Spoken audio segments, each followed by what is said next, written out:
보이면 손으로 오케이 해주세요. 오케이. 강의한 보이죠? 오케이? 예스. 자, 가겠습니다.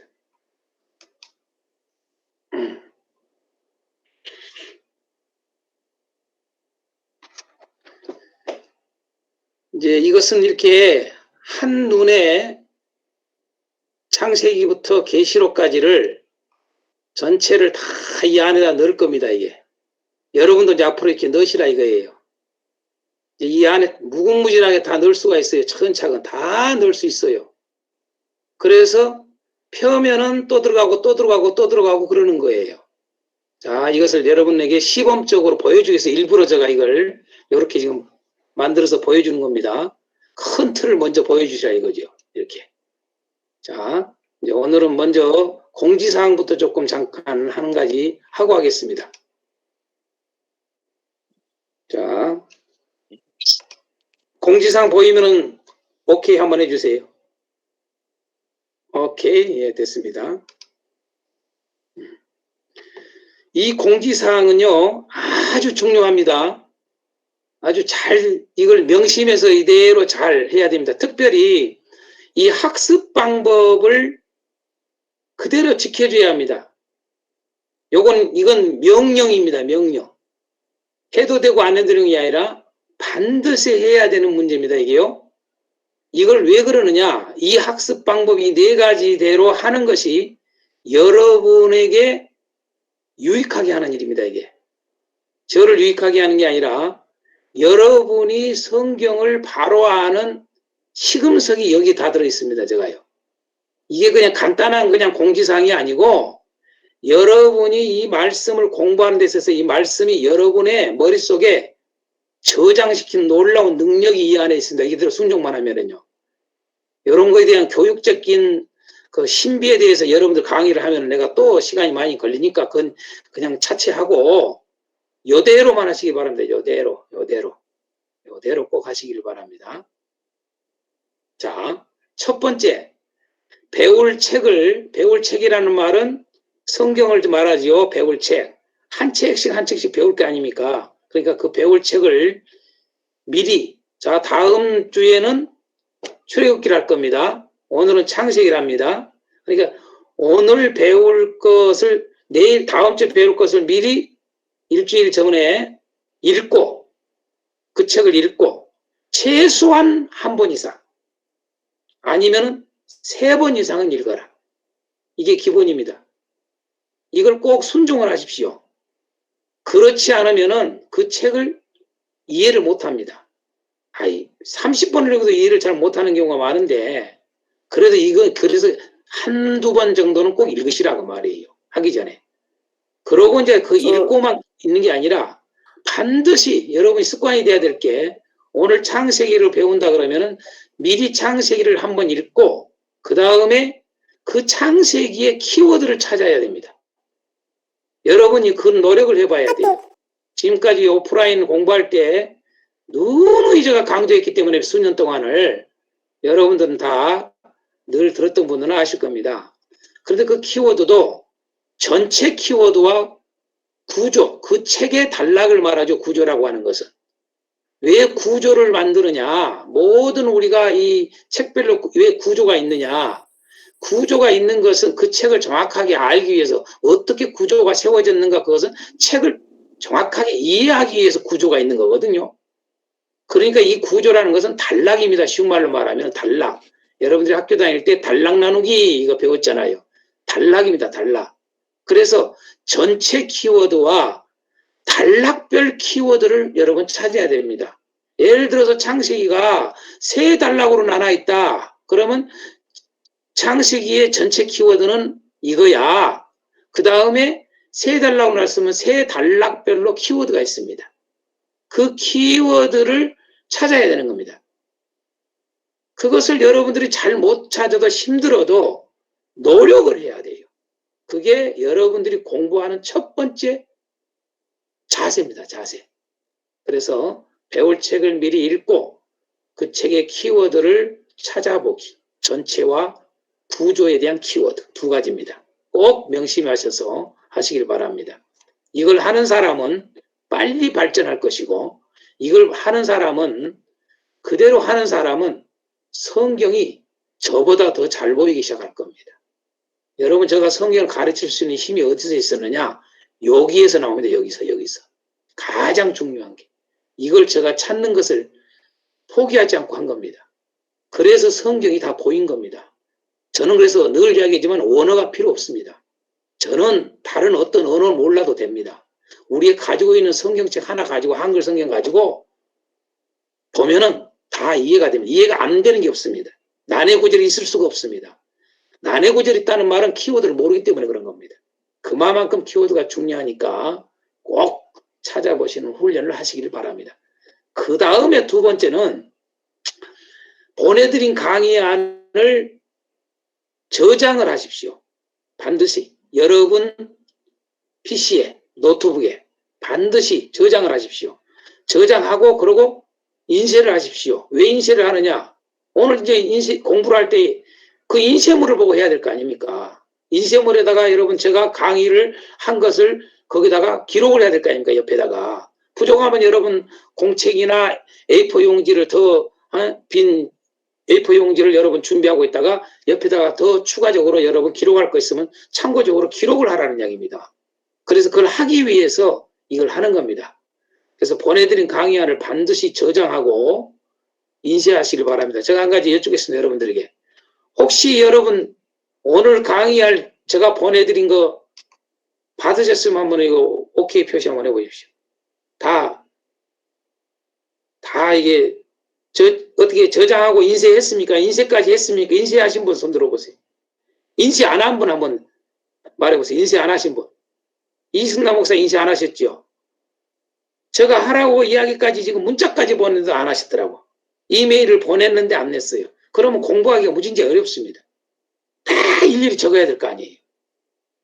두서없이 적을 거 아니에요.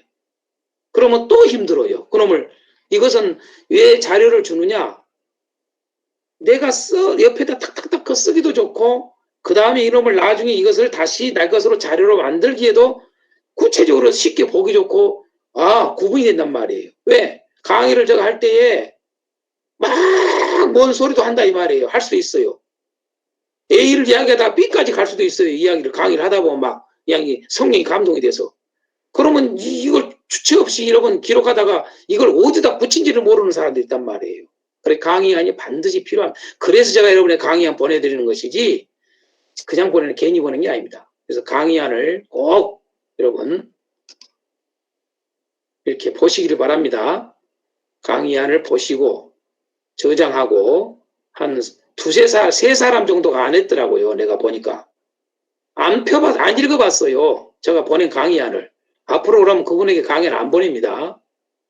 그러니까 그리 하시고 잘 하셔 저장하고 그 강의안을. 그 다음에 인쇄하라. 프린트하라. 이렇게 프린트해서 프린터물은 여러분이 지금 강의 들을 때에 필요한 것이다. 뿐만 아니라 강의했을 때 기록을 해서 그 다음에 이겁니다. 이게요. 바로 이 강의할 때 인쇄한 강의안에 강의 내용을 적기. 제가 말하는 걸 다 이렇게 적어야 됩니다. 옆에다가. 추가적으로. 왜 적습니까? 이 네 번째 이걸 하기 위해서거든요. 메모한 강의안을 컴퓨터 기존 자료에 여러분이 이미 지금 저장해 놨잖아요. 기존 자료. 이 저장해 놓은 데다가 첨삭을 하는 거예요. 여기는 지금 이것만 보이잖아요. 이것만. 그럼 옆에 추가할 내용 막 제가 이야기했습니다. 답도 이야기하고. 그럼 그걸 여러분 첨삭해야지요. 그렇게 해서 기존 저장해 놓은 곳에 첨삭하고 또 더 저장을 하면 자료가 확대가 되는 거죠. 그리고 여러분의 자료가 되는 거예요. 그래야 여러분이 나중에 그걸 가지고 가르치거나 설교하는데 그대로 그냥 쓸 수 있는 거예요. 거기다 여러분 플러스 마이너스 조금 할 수도 있고. 그러니 아시고 여러분들이 잊지 마시길 바랍니다. 이 네 가지 아주 명심하시길 바랍니다. 이거 꼭 지키셔야 됩니다. 자, 이게 아주 순서입니다. 순서. 그런데 놀라운 비밀이 들어있습니다. 이건 예습과 복습이 다 들어있습니다. 이렇게 하는 것이 이 자체가 예습, 복습이 다 들어있습니다. 자, 이건 예습입니다. 자, 이것은요 뭐예요? 지금 현재 미리 저장하고 인쇄하는 거 이게 예습입니다. 그럼 이제 적습니다. 그럼 뭡니까? 이게 더 추가가 되면서 어떻게 돼요? 이 작업의 자료에 확산이 와요. 그러다 여기다가 또다시 인쇄물에다가 여러분이 연필이나 이런 걸로 썼는데 볼펜을 써도 상관없습니다. 써놓고 나서 그것을 다시 여러분 컴퓨터에다가 저장을 하기 때문에 복습이 되는 것입니다.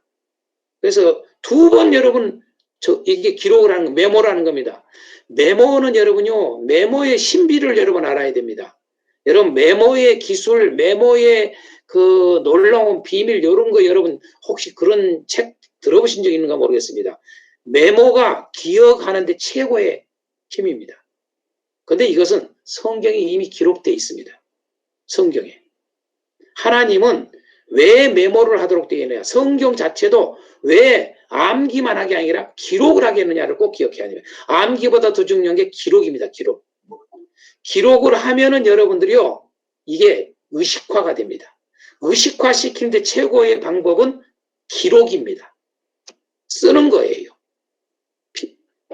이런 메모지에다가 쓰고 여러분 노트북이나 PC에다 또 치는 것도 또 쓰는 겁니다. 기록하는 겁니다. 그래서 꼭 하시기를 바랍니다. 자, 이렇게 모든 것이 되면은 여러분이 활용할 수 있는 겁니다. 그 활용에는 크게 두 개가 있습니다. 두 가지가. 미디어로 이용을 할 수가 있죠. 미디어로. 그러니까 이것을 가지고 이 자료를 가지고 미디어를 이용을 해서 내가 가르치고 설교할 수 있다 이 말이죠. 아니면 인쇄물을 내가 어떤 장소는 미디어를 할 설치가 없어. 또 어느 곳에 가서는 할 수가 없어. 어느 속으로 어떤 가정에서 속으로 어디 수련을 갔는데 그런 장치가 안 돼 있어. 그러면 인쇄물을 다 나눠주면서 인쇄물을 다 보여주면서 해야 될 거 아닙니까? 그럴 때에 어떻게 할 것인가? 이 두 가지로 다 활용이 되는 겁니다. 이 자료를 이렇게 해놓으면요. 그래서 미디어 이용시는 노트북이나 USB, 이걸 다 해서 USB를 가지고 이동해서 할 수 있고, 노트북 가지고 노트북에서 하면 그렇게 해서 할 수도 있고, 미디어가 있으면요. 그래서 프로젝터로 쏠 수도 있고, 아니면은 큰 TV 화면이 있으면 그거 할 수도 있고, 다양하게 할 수 있는 겁니다. 그러나 이것이 안 될 때는 인쇄물로 이용해야겠지, 인쇄물로. 그 인쇄물도 여러분요, 개인별로 나눠줘서 할 수도 있지만은요, 여러분, 교회에서도 어떨 때는 미디어적이 아니고 크게 이 벽면에 앞에 정면에 큰 벽면에다가 이 그림을 지금 현재 오늘 이제 아까 보여드린 그런 강의 자료를 한눈에 다 보여주기에 딱 붙여놓을 수가 있습니다, 여러분. 그 비법이 바로 이 싱크와이즈 프로그램에 들어있습니다. 제가 오늘은 그것을 자세히 할 수가 없어요. 이 방법은 인쇄하는 방법이 물리적과 논리적이라는 것이 있습니다. 이 싱크와이즈 프로그램에. 인쇄를 들어가 보시면은 여기 이렇게 파일 여기 보시면은 파일이라고 누르면은 여기 저 밑에 인쇄라는 게 나옵니다. 그러면 그 인쇄를 누르면은 여기에 이런 쭉 내용이 나올 때 물리적, 논리적 이런 말이 나옵니다. 그러면 물리적이라는 말을 왜 하느냐? 쉽게 해서 여러분의 지금 컴퓨터는 프린터는 A4 용지 하나만 이제 프린트할 수 있어요. 그런데 여러분이 인쇄물을 이용을 해서 크게 이 그림 하나를 가지고 이 그림 하나를 큰 그림으로 보여주고 싶을 때에 A4 용지를 이용을 해서 A4 용지를 여러 개가 합쳐져 가지고 하나의 그림이 완성될 수 있는 프로그램이 이 싱크와이저에 들어있습니다. 인쇄 능력이. 그게 물리적이라고 하는 인쇄입니다. 이제 그것은 여러분들이 유튜브나 이런 데 들어가서 싱크와이즈 인쇄 방법 이렇게 쳐보십시오. 그러면 다 나옵니다. 자세하게 설명합니다. 그래서 물리적과 논리적이 있는 것입니다. 자, 그래서 그렇게 활용하시면 아주 좋습니다. 자, 뭐 기타 뭐 여러 가지 있겠죠. 그건 요 정도 공지사항을 꼭 명심하셔서 여러분들이 잘 숙지해 주셨으면 좋겠습니다. 드디어 박기순 목사님이 들어오십니다. 이제 중요한 공지사항은 안 듣고 두 목사님, 두순숙 목사님, 예, 네. 방금 공지사항 잘 들으셨죠? 예. 예, 그거 적으셨어요? 안 적으셨어요? 목사님 이제 오셔가지고 예. 저 켜고 뭐하고 하니라고 제 거가 데스크탑에서 소리가 안 나는 거 있죠. 그래가지고 휴대폰을 두고 있어요. 아무튼 지금 현재 공지사항 방금 내가 그냥 보여드렸죠? 박 목사님 걸 가지고 함께 볼게요. 아무튼 공지사항 두 분이서 잘 이해를 하시고 실천하세요. 네. 예, 오늘부터 다른 거 하지 마시고 다른 기도하지 말고 숙지 공지사항이 안 되면 그런 거 놓고 기도하고 그럼 외우고 암기하고 그러세요. 그게 하나님의 명령이에요. 아셨죠? 알겠습니다. 자, 목사님, 북경에서 그 수락을 해야 된답니다. 누구요? 북경에서 북경이 지금 현재 안 가입하자니까. 들어왔는데 이철 목사님 안 들어왔어야지. 들어와야 내가 안 수락을 됐어요? 해요. 그래요? 근데 예. 아까 방금 그 저기 뭐냐 채팅방에서 그 들어오실 때 그 누르고 들어오는 방법을 알려주세요. 그거 알려줬는데 잘 안 돼가지고. 아니 왜 나한테는 보이스톡으로 갖다 카톡으로 했는데 왜 안 돼요 그게? 그러면 거기 지금 현재 뭐 그 구글 깔고 그런 방법 안 알려줬습니까? 그거 다 했는데요. 그거 검색하니까나 이 광고밖에 안 뜨고 그 가입하는 게 안 나와서 그래요.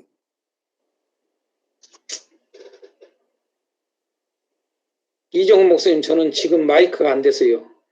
소리는 잘 듣고 계시기 바랍니다. 이종훈 목사님. 예. 제가 다시 들어왔습니다. 보겠습니다. 자, 이철 목사님이신가요? 방금 바울로가 이철 목사님이신가요? 맞으시면 대답 한번 하세요. 북경입니까? 북경입니까? 방금 한 번 내가 수락해 드렸는데. 북경 이 목사님? 아이 참 힘드네. 스핀. 바울로라고. 예? 예. 전부 오케이. 바울로 네, 들어왔습니다. 오케이. 예. 예, 됐습니다. 자, 이제 공지사항은 내가 다시 안 해드리고 여러분 카톡에 그 채팅방 그룹방에 공지사항 올려놨으니까 그 다시 한번 읽고 그 공지사항 그대로 따라서 그렇게 하시길 바랍니다. 이행을 하십시오. 그래야 여러분이 공부를 원활하게 잘 될 수 있고 이 공부가 정말 여러분의 것이 됩니다. 명심하시길 바랍니다. 예, 다 우리 북경 이 목사님까지 들어오셨습니다. 좋습니다. 그러면 이제 본격적으로 오늘 수업을 시작하겠습니다. 다들 저기 음성을 다 이제 꺼주세요. 음성을. 다들 음성 소리 마이크 소리를 꺼주시기 바랍니다. 이제.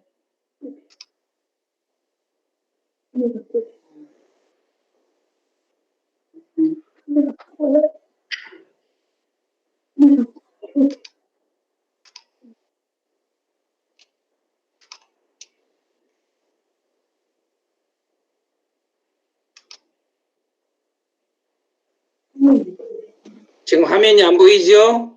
네. 소리 끄세요. 왜 아직도 소리 안 끄셨어요? 소리 꺼주세요, 다들. 자, 마이크 소리. 이제 저 소리만 들리죠? 오케이, 이제 반응이 없는 것 보니까 됐습니다. 시작하겠습니다.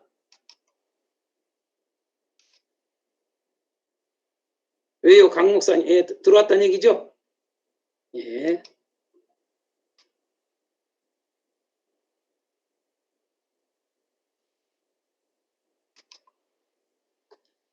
자, 신구약 요약을 좀 잠시 우리가 이제 구약 들어가기 전에 신구약을 요약을 잠깐 해서 좀 설명을 하겠습니다. 자, 여러분 지금 현재 신구약 요약 지금 화면 보이시죠? 보이시면은 손으로 한번 저 한번 얼굴을 좀 보여주세요. 누가 아니면은 마이크를 이렇게 오케이 됐습니다. 자, 다 된 줄 알고 이제 강의하겠습니다.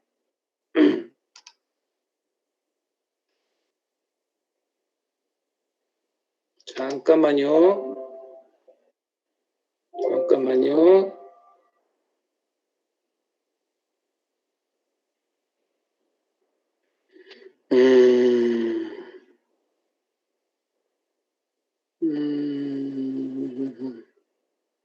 요지기를 하려고 했는데, 아무튼, 자, 시작하겠습니다. 자, 신구약 요약. 신구약 성경을 한마디로 보면은 큰 제목이 뭐냐? 하나님 나라입니다. 하나님 나라. 그래서 하나님 나라는 어떻게 이루어지는가라고 하는 질문을 던질 수 있는 게 성경 전체가 말하는 질문입니다. 하나님 나라는 어떻게 이루어지는가? 그것을 아주 간략하게 요약을 해서 제가 여러분에게 좀 설명하겠습니다. 그래서 그 하나님 나라를 이루는 원리와 역사로 되어 있습니다.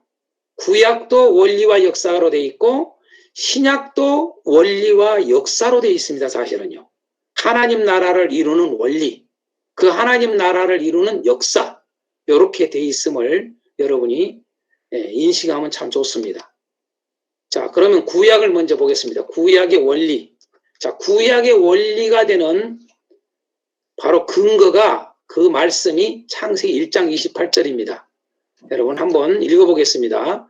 하나님이 그들에게 복을 주시며 하나님이 그들에게 이르시되 생육하고 번성하여 땅에 충만하라, 땅을 정복하라, 바다의 물고기와 하늘의 새와 땅에 움직이는 모든 생물을 다스리라 하시니라 라고 하는 이 말씀이 하나님 나라를 이루는 원리가 들어있는 핵심적 말씀입니다.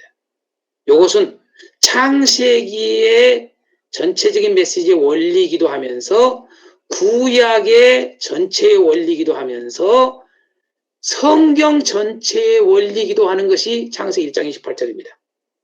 자, 그런데 여러분 이 말씀 속에 제가 이걸 복음이라고 해놨죠. 복음. 여러분 복음. 복음이라고 내가 해놓은 게 이해가 되신가요?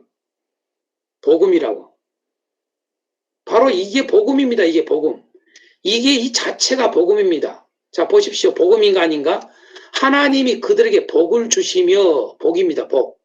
하나님이 그들에게 이르시되, 말씀입니다. 소리입니다. 하나님의 음성입니다. 하나님의 무슨 음성? 복의 음성입니다. 복의 소리입니다. 복의 말씀입니다. 하나님 그들에게 복을 주시며 하나님 그들에게 이르시되, 이 말은 하나님의 복음이야 라는 말입니다. 이해가 되시죠? 그래서 복음입니다, 여러분요. 복음은 신약에 와서야 비로소 복음이라고 사실 있는 게 아닙니다. 처음부터 복음입니다. 우리는 꼭 아셔야 됩니다. 그러면 예수님 오실 때야 비로소 복음이 왔다 이러면 안 됩니다, 여러분요. 성경은 처음부터 복음입니다. 복음. 그래서 히브리서에는 뭐라고 되어 있습니까? 구약의 그런 모든 이야기를 복음이라고 표현해 놨습니다. 꼭 기억해야 됩니다. 복음. 히브리서에. 예? 그래서 옛날에 조상들인 이야기를 하지 않습니까? 히브리서 기자는요. 아브라함이, 이삭이, 야곱이 그들이 복음을 우리와 같이 복음을 들었다. 그 복음을 듣고 믿는 자는 구원받았다. 여호수아 때의 그 광야에서 그들이 안식에 들어간 자는 복음을 받아들인 자들은 믿고 받아들인 자는 안식에 들어갔어. 그렇지 않은 자는 다 멸망했어. 여러분요. 복음입니다. 복음. 그때도 복음이고 지금도 복음이고 복음입니다. 동일하게. 자, 이제 이해가 되시죠? 이게 복음입니다. 복음. 그 복음이 뭐냐? 여러분, 복음이 명령이기도 하다는 사실을 알아야 됩니다. 명령. 하라, 하라, 하라, 다 하랍니다. 자, 생육과 번성하라, 땅에 충만하라, 땅을 정복하라, 모든 만물을 다스리라, 다 명령입니다. 여러분, 복음은 그냥 우리 마음만 편안하게 해주는 게 아니라 복음이라고 하는 것은 명령과 연결되어 있습니다.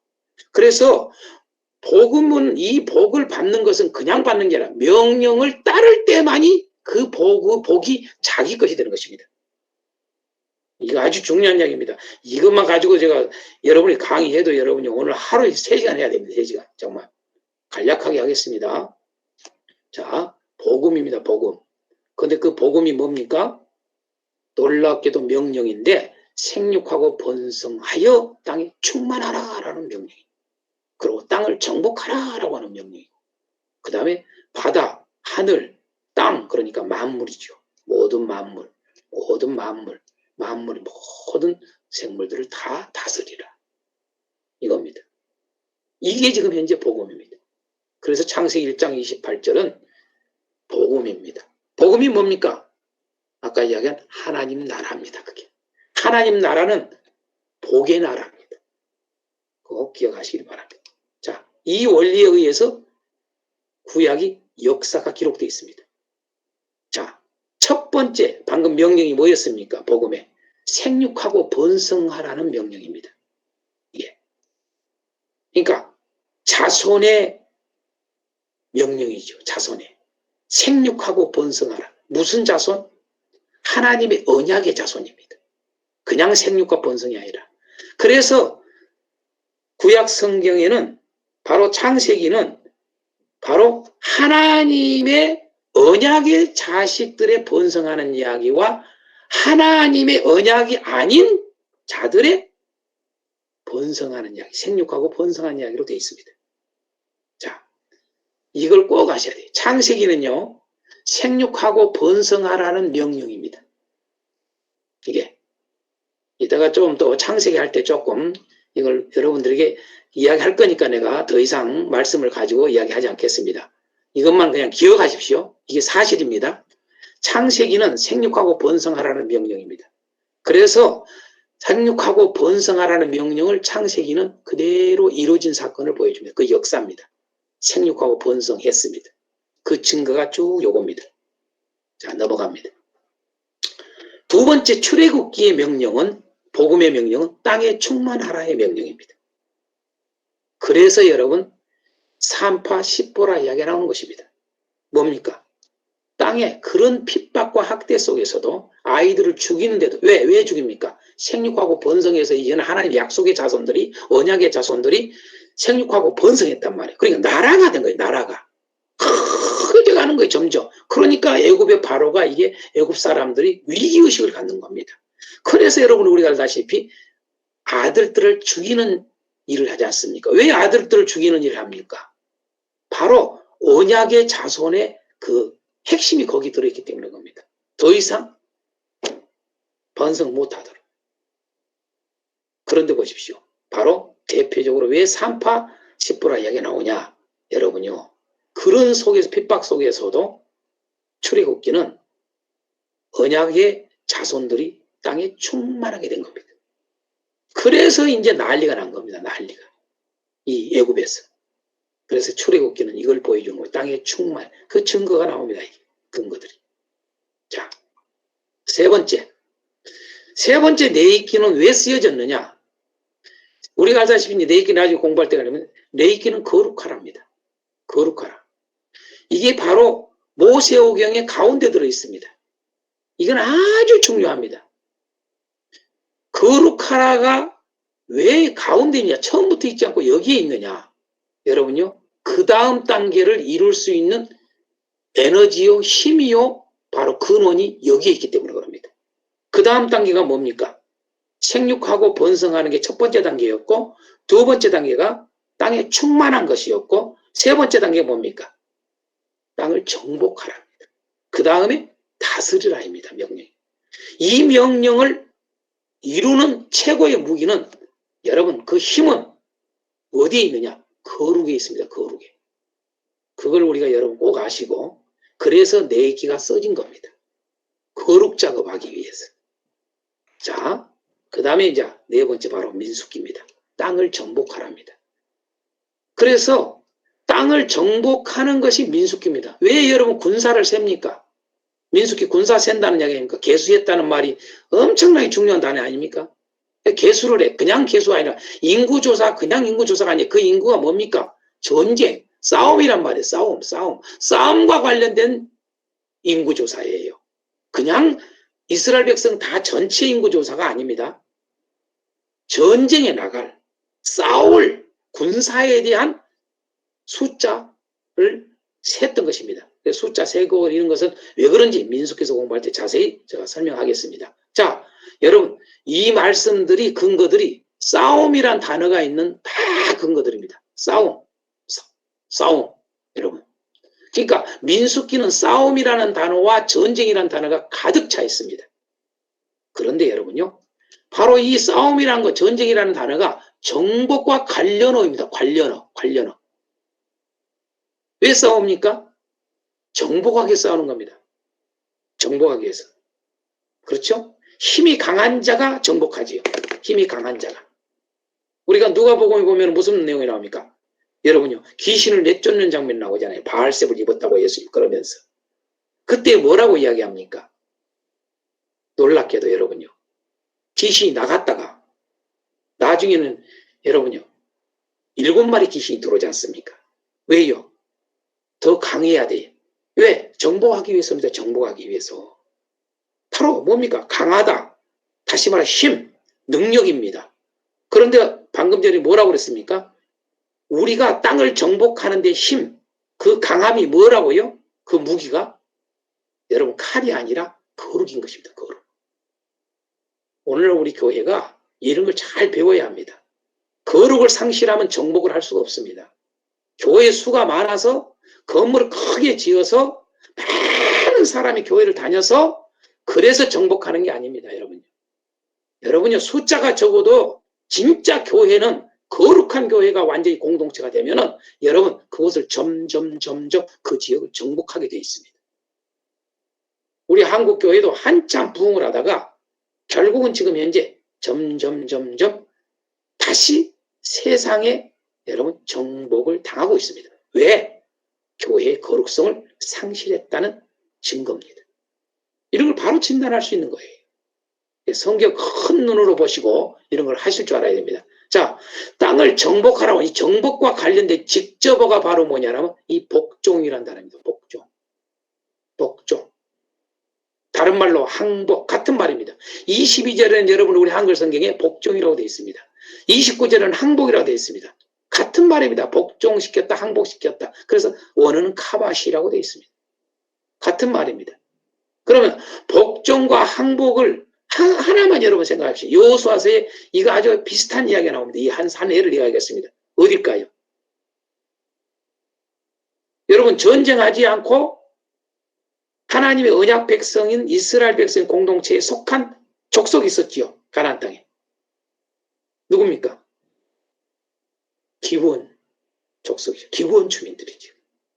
그들은 비록 여러분요 쏘개가지고 치장을 해가지고 맨 어디에서 온 것처럼 여호수아 앞에 와가지고 거짓말 해가지고 여러분요 그렇게 됐다지로 나중에 그 거짓말인 걸 들통났어요. 그럼에도 불구하고 그들을 왜 죽이지 않고 내쫓지 않고 이스라엘 공동체 안에 들어오게 했느냐라고 하는 거. 이거 무진장이 큰 메시지가 들어있는 것입니다. 바로 그것은 이러한 원리적 차원에서 여러분 여호수아가 그들을 죽이지 않았습니다. 뭡니까? 바로 그들은 항복한 겁니다. 항복. 여리고성을 무너뜨리는 이 소문을 듣고 여러분 항복한 겁니다. 여러분. 기브온 족속은요. 미리 그냥 복종해버린 겁니다. 그래서 그들이 된 겁니다. 여러분 반대로 여호수아가 지금 현재 약속의 땅을 정복을 하는데 여러분 대항을 합니다. 대항. 누구하고 다 여러분 다 누구를 멸했습니까? 다 칼로 죽이고 다 왜 멸했습니까? 항복을 안 해요. 저들이요. 복종을 안 해요. 그들은 여러분 멸했습니다. 그래야 정복이 됩니다. 여러분 이런 걸 아셔야 됩니다. 두 손 드는 자는 받아주고 용서해야 되고요. 끝까지 거부한 자는 멸해야 되는 것입니다. 바로 그래야 정복이 되는 것입니다. 그것이. 그것을 우리에게 보여줍니다. 자, 그 다음 마지막 여러분 우리 모세오경인 신명기입니다. 신명기는 한마디로 말해서 이 이야기를 하는 겁니다. 바다와 하늘과 땅의 모든 피조물을 다스리라는 이 복음의 명령 마지막을 명령한 겁니다. 예. 그 근거가 어디서 나오냐? 여러분 놀랍게도 신명기는 다스림에 대한 이야기가 많지는 않지만은 직접적으로는 통치라는 다스리다라고 하는 통치라는 단어를 딱 한 군데 씁니다. 직접으로는 15장 6절에 마시아를 해가지고요. 이게 통치란 말입니다.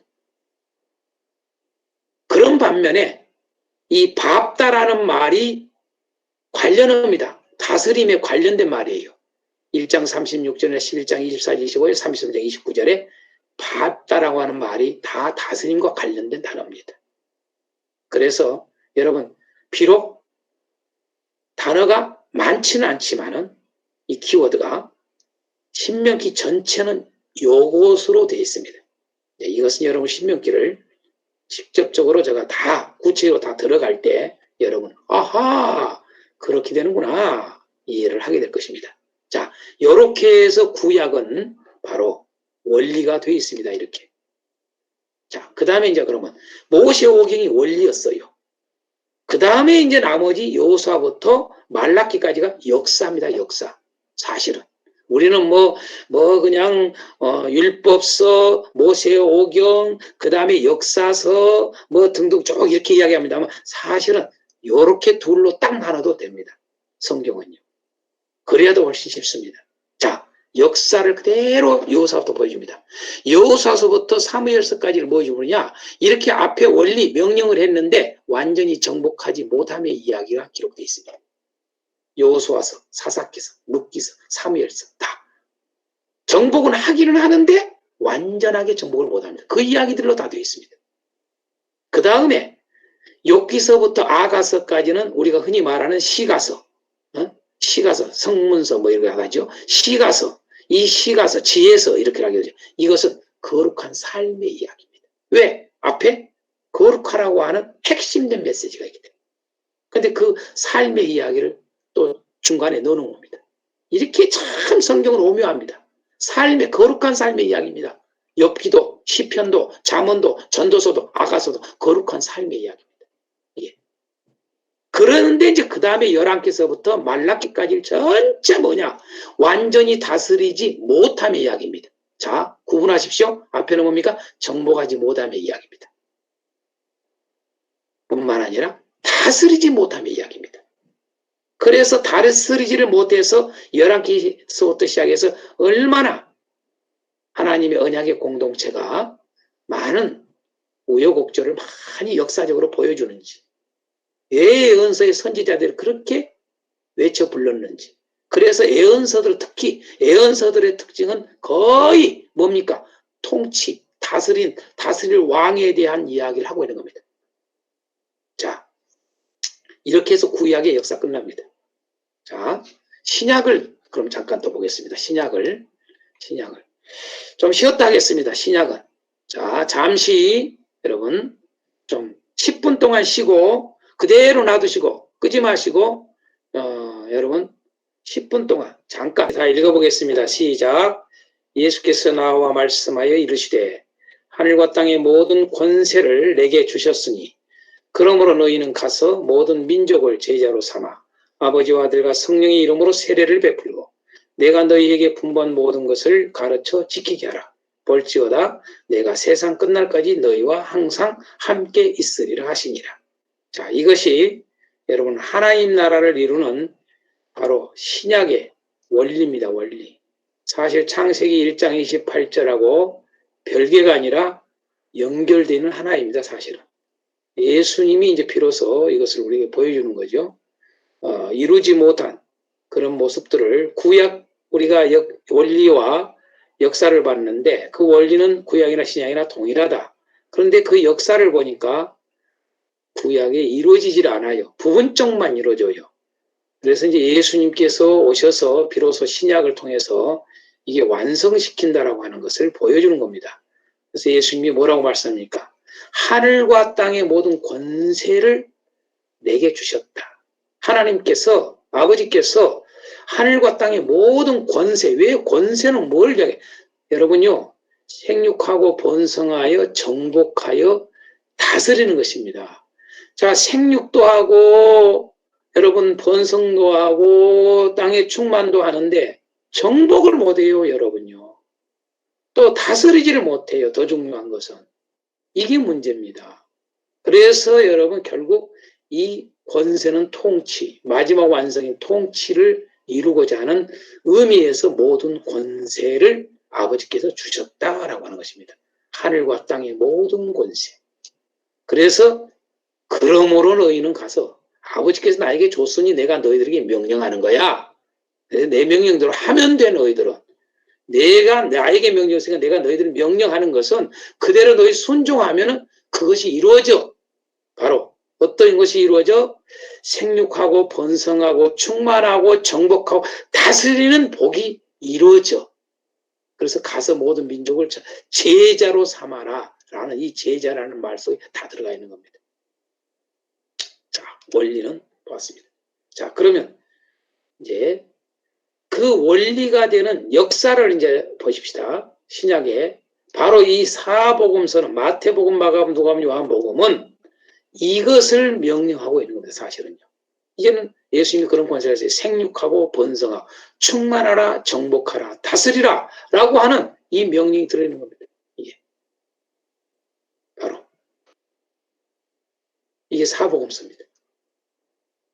자, 이제 역사만 보면 이제 끝납니다. 역사. 아주 쉽습니다. 이제 간략하게 딱 되어 있습니다. 자, 역사를 보십시오.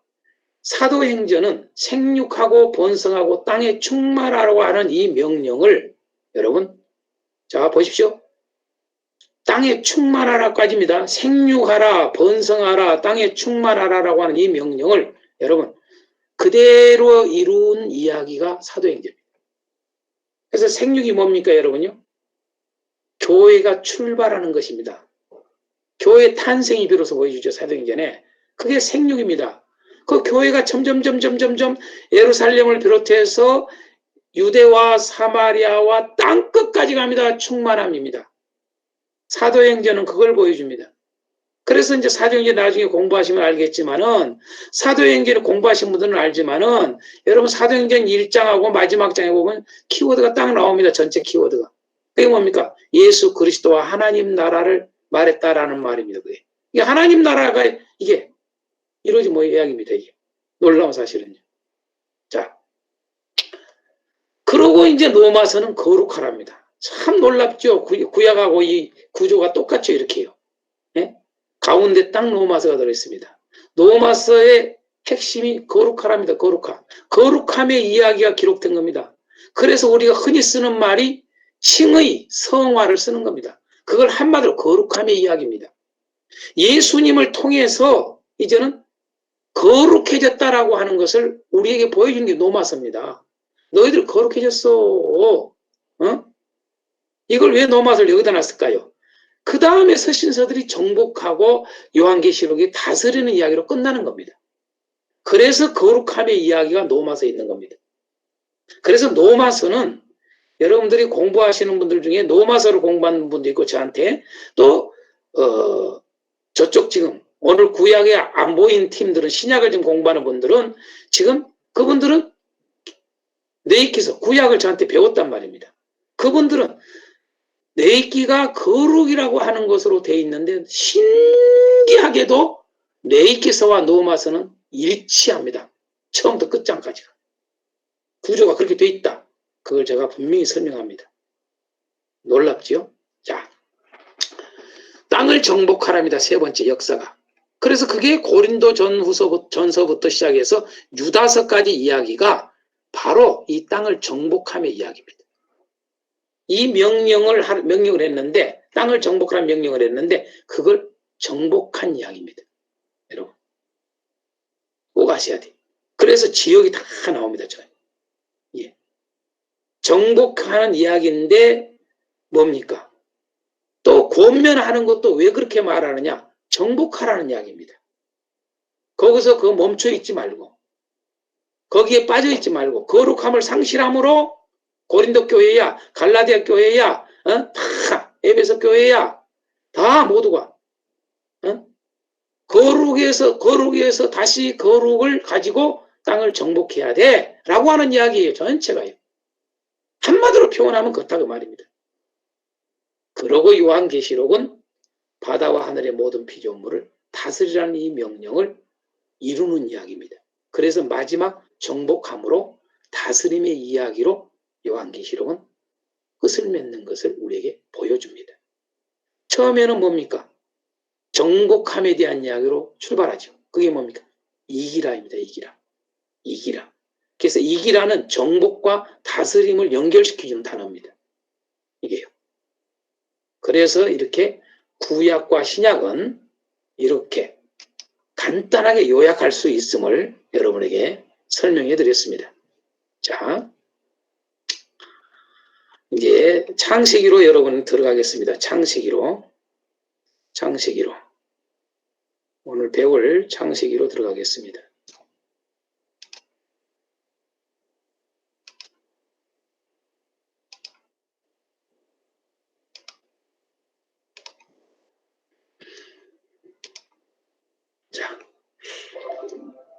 방금 여기에다가 첨부 파일을 넣어가지고 지금 여러분에게 두 가지를 다 했습니다. 공지사항도 보았고, 보시면 알지만은 이렇게 공지사항도 보았고, 친구약, 요약을 제가 이 속에 넣어놨던 겁니다. 그래서 이걸 다 봅니다. 이렇게 싱크와이즈 프로그램은 이런 다양한 것들을 그 속에 넣어서 함축시킬 수 있고, 또 펼칠 수 있고, 그래서 접다가 폈다가 기가 막히게 할 수 있는 겁니다. 이게 자료를 무궁무진을 다 이 속에 다 넣을 수 있습니다. 그래서 큰 틀을 보여주면서 아주 나무 구루의 뿌리까지 다, 나무 이파리까지 다 들어가 볼 수 있도록, 이게 바로 이 프로그램의 강점입니다. 강점. 우리가 왜 신앙생활에 문제점이 많이 생기느냐? 특히 전체를 못 봅니다. 그런데 구체적인 것도 빈약합니다. 아주 세미한 것이 빈약합니다. 왜 빈약하느냐? 전체를 보는 틀에 눈이 없습니다. 눈이. 우리 대부분이 여러분 전체를 보는 눈을 가지지를 못합니다. 목회자들이 그러면 성도들은 어떻겠습니까? 그래서 신앙생활이 우왕좌왕하고 힘든 겁니다. 그래서 이러한 것들을 여러분 키워드 성경은 이러한 것들을 한꺼번에 다 확실하게 보여줄 수 있는 겁니다.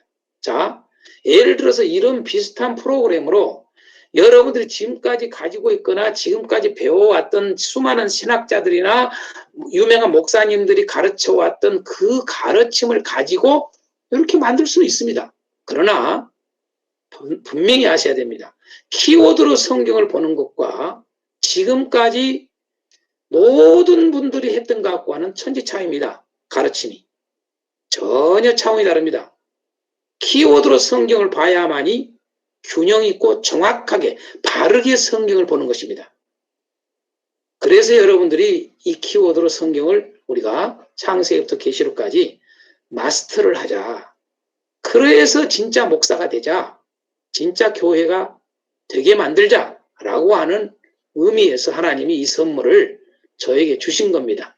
선물을 주셨을 뿐만 아니라 사명을 주셨습니다. 저에게.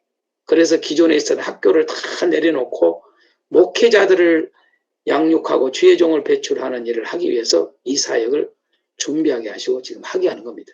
자, 오늘은 이 정도만 하고 한눈에 보는 키워드 성경에서 구약과 신약 나누고 제가 그냥 기존에 우리가 하고 있는 그 분류로 그냥 해놨습니다. 그걸 그냥 왜 굳이 깨우고 싶지 않아서 이거 해도 큰 문제가 없기 때문에 그래서 이대로 이건 해줍니다. 그러나 그들이 저기 하는 것과 이제 자세히 들어가면 다 다릅니다.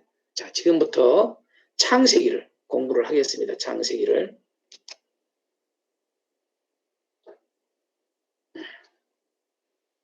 자, 창세기 지금 여러분 눈에 보입니까? 안 보입니까? 보이면 손으로 오케이 하십시오. 오케이, 창세기 강의안이 보였으면 됐습니다.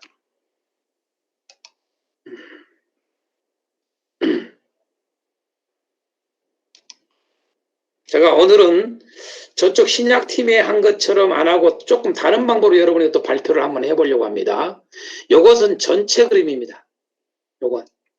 이것은 창세기를 한눈에 다 넣어서 넣는 겁니다. 중요한 건 다 넣어놨습니다. 중요한 것들은 다 넣어놨습니다. 핵심된 것은. 이제 세부적인 것들은 또 여러분들이 이렇게 넣어서 기록하면서 넣을 수가 있습니다. 이런 식으로 노트화를 해서 넣을 수가 있거나 다양하게 넣을 수 있습니다. 여기에는 기능들이 있죠. 다. 이렇게 노트, 아니면 브라우저, 하이퍼링크, 첨부. 여기서 첨부를 해야 되겠다. 첨부를 할 수 있습니다.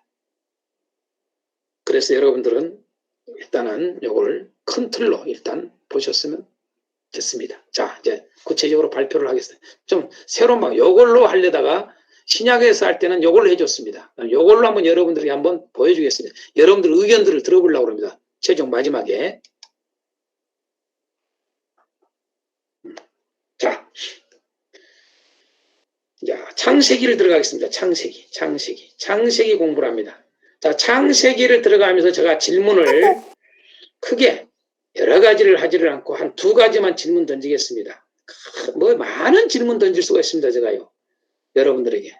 근데 이러한 질문들은 그냥 드는 게 아니라 창세기를 제대로 이해하는가, 그리고 창세기를 제대로 우리가 보고 해석하는가, 이러한 것들을 좀 점검을 하고 넘어가기 위해서 여러분들에게 이 질문을 먼저 합니다. 자, 첫 번째 질문. 그래서 큰 질문하고 그 다음에 이제 중요한 게 항상 중심 단어입니다. 중심 단어. 성경은 항상 그 책에 질문은 이러한 것들에 대해서 어느 정도 인식을 하기 위함도 있고 인식하고 있는가도 점검하는 것이고 다 이유가 있습니다. 깨어있게 만들고자 질문을 던집니다. 항상 여러분들이 질문식을 많이 하십시오. 처음 설교의 가장 좋은 효과는 우리가 도입 부분에 많이 고민을 하지 않습니까? 고민을 하는데 다들 거의 비슷합니다. 도입 부분에서는 이렇게 해야 됩니다. 그런데요, 질문만큼 도입부가 좋은 게 없습니다. 사실은. 여러분 잘 아시다시피 교육의 최고의적인 교육법이 유태인 교육 아닙니까? 유태인들의 교육의 핵심이 뭡니까? 질문 아닙니까? 질문. 질문은 생각하게 하고 그 사람을 깨어있게 만들고 정신 파딱 차리게 만들고 뿐만 아니라 질문은 뭡니까? 그냥 대충 살지 않게 하는 것입니다. 하지 않는 것입니다. 그래서 질문은 여러 가지 효과가 있습니다. 자, 그 다음에 이제 중심 단어를 반드시 알아야 됩니다. 중심 단어를 모르면 성경 모른다. 여러분 다 같이 한번 외쳐봅니다. 중심 단어 모르면 성경 모른다. 시작. 네, 좋습니다. 그 다음에 중심 단어가 나와야 그 창식의 주제를 아는 겁니다. 중심 단어를 모르면 주제를 알 수가 없고 중심 단어를 모르면 구조를 단락을 나눌 수가 없는 겁니다. 절대. 근데 이런 중심 단어 생각하지 않고 주제 그냥 써놓고 구조 만들고 다 거의 그렇습니다. 그러니 왔다 갔다 하는 겁니다. 아니면 비슷한 것 같은데 제대로 전곡을 찌르지를 못한 겁니다. 창세기가 뭘 말한가 그걸 던져주지를 못합니다. 그래서 해석이 달라져 버립니다. 여러분 중심 단어는요, 또한 이 중심 단어는 구조를 나누는 데 있어서의 중요한 역할을 할 뿐만 아니라 이 구조가 나눠지는 것도 그 구조의 소 중심 단어가 다 있어서 구조가 나눠집니다. 이것만 알아도 이 중심 단어와 이 구조의 중심, 이 단락을 나누는데 이 소 중심 단어만 알아도 여러분 해석을 바로 하는 겁니다. 이 책에. 이거 모르면 해석, 원어를 아무리 알아도 아니 성경을 100독을 해도 여러분 절대 해석 바르게 못합니다. 제가 장담하게 이야기합니다. 그래서 저에게 이 키워드로 배우신 분들이 그동안에는 진짜 원어 공부도 하고 어떤 사람들은 주석을 파고들고 다 던졌습니다. 다 던져. 왜? 거기에서 해결이 안 되니까. 요건 해결을 해버린다. 해결을. 그래서 여러분 자부심을 갖고 이걸 이렇게 여러분 가르치시길 바라고 여러분 성도들이 정신을 바짝 차리게 됩니다. 올바른 신앙을 하게 됩니다. 교회가 바로 세워집니다. 자, 시작하겠습니다. 이 정도만 하고. 자, 첫 질문 창세기를 들어가면서 구약 성경의 해석 기준은 뭐냐 이거예요. 구약 성경의 해석 기준. 좀 더 좁혀서 이야기하면 모세오경의 해석 기준은 뭘까? 그러면 더 좁힌다면 뭘까요? 창세기는 어떻게 해석해야 될까? 그 말입니다. 여러분은 지금까지 창세기를 어떻게 해석했습니까? 창세기뿐만 아니라 여러분 모세오경을 어떻게 해석했습니까? 여러분 구약 성경을 어떻게 해석했습니까? 이 해석 기준은 창세기를 해석하는 거나 모세오경을 해석하는 거나 구약 성경을 해석하는 거나 동일합니다. 이 기준이요. 그게 뭘까요? 그게 무슨 뭐 역사적 해석, 무슨 뭐 자료적 해석, 무슨 뭐 비유적 해석, 풍유적 해석 다 쓸모없는 이야기입니다. 그런 것들은 다 부분적 이야기들입니다. 온전한 해석 기준이 아닙니다. 그래서 문제가 되는 겁니다. 성경이 해석 기준을 넣어놨습니다. 여러분 성경은 제가 자주 쓴 표현 중에 하나 있습니다. 성경은요 진단서이기도 하고 뭡니까? 처방서이기도 합니다. 성경은. 네? 다시 말해서 성경은요 말씀을 기록해놓고 그 말씀만 기록해놓고 모르게 해놓은 게 아니라 그 말씀의 해석까지 다 넣어놓은 게 성경입니다. 그런데 왜 이단이 생기고 왜 왜곡된 신앙이 생깁니까? 해석을 잘못해서 그런 거거든요. 근데 그 해석이 잘못한 게 뭡니까? 자기 생각대로 해석합니다. 어떤 학자들 따라버립니다. 어느 개인의 말을 따라버립니다. 세상의 말을 따라버립니다. 세상의 상식으로 해석을 하려고 합니다. 예? 어떤 학식이 많은 사람에게 그걸 따라버리려고 합니다. 천만의 말씀입니다. 해석의 기준은 성경입니다. 성경. 성경이 그 안에 다 해석이 성경이다라고 말해주고 있습니다. 자, 그것을 조금 더 보겠습니다. 요 해석의 기준이 뭐인가? 이 말씀을 한번 먼저 보겠습니다. 해석의 기준. 자, 이건 고린도후서 3장 15절에서 17절 해놨습니다. 다 한번 읽어보겠습니다. 잘 아는 말씀입니다. 시작. 오늘까지 모세의 글을 읽을 때에 수건이 오히려 그 마음을 덮었도다. 그러나 언제든지 주께로 돌아가면 그 수건이 벗어지리라. 주는 영이시니 주의 영이 계신 곳에는 자유함이 있느니라. 이 말씀이 바로 여러분, 자, 모세의 글을 그랬습니다. 그럼 모세의 글이란 말은 창세기를 읽을 때 창세기를 어떻게 해석할까라는 말이기도 하고, 자, 창세기부터 신명기까지를 어떻게 해석할까라는 말도 되는 것입니다. 여러분, 그러면 구약 성경 다른 건 아니까? 같습니다. 제가 그걸 하기 위해서 누가복음 24장 27절 44절 5장 요한복음 5장 39절 46절 사도행 27장 2절 3절 등 이렇게 제가 근거를 넣어놨습니다. 자, 조금 이따 보겠습니다. 일단 고린도후서 이걸 가지고 보십시오. 자, 분명히 여러분 모세의 글을 어떻게 해석할 것인가라고 하는 것입니다. 네? 바로 뭡니까? 주께로 돌아가면입니다. 언제든지입니다. 언제든지 예수에게로 돌아가면 해석이 된다. 바로 이겁니다. 놀라운 사실입니다. 참 깊습니다. 자, 그것을 여러분들이 창세기를 미리 저한테 특강을 들으신 분들이 많이 있습니다. 여기 공부하신 분들 중에 다시 한번 검토하기 위해서 지금 듣는 분들이 있습니다. 자, 창세기를 처음 1장서부터 들어갈 때 바로 이 예수께로 연결이 돼서 나온 것에 여러분들이 탐복을 하고 놀랐을 것입니다. 어디서 들어보지 못하는 완벽하게 이렇게 말하는 건 지금 처음일 겁니다. 처음. 7째 날까지의 그 이야기, 창조 이야기, 그 속에 그게 다 예수로 이야기가 되고 있다. 철저하게 정확하게 제가 해석해 주지 않습니까? 성경의 근거에서 그것도.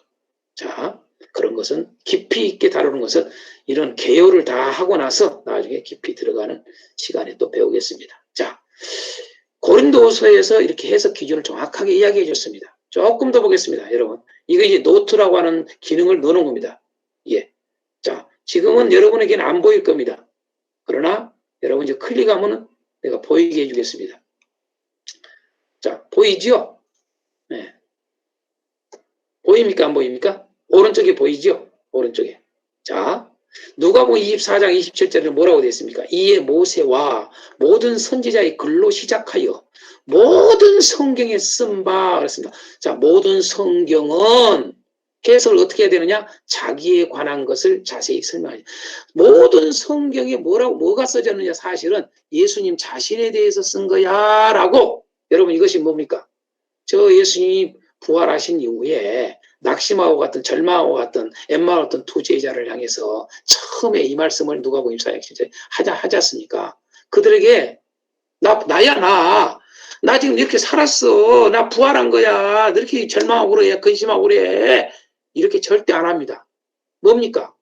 그들하고 같이 가면서 모세와 모든 선지자의 글로 시작하여 그 말은 구약 성경 그 말입니다. 구약 성경을 통틀어서 모든 성경에 그렇게 말하잖아요.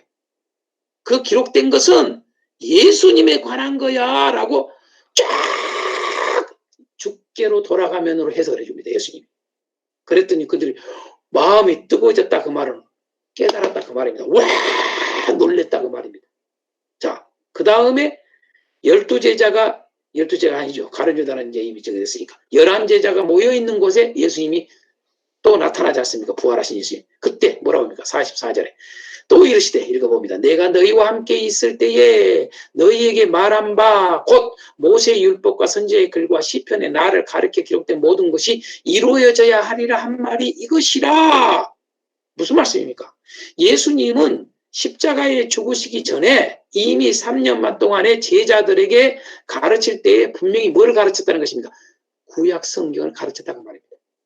구약 성경을 가르칠 때 어떻게 가르쳤느냐, 해석을 했느냐? 모세의 율법과 선지자의 글과 시편에 나를 가르쳐 기록된 모든 것이 이것이 다 나에 대한 이야기야. 이게 이루어져야, 나를 통해서 이루어져야 라고 해석했다 그 말입니다.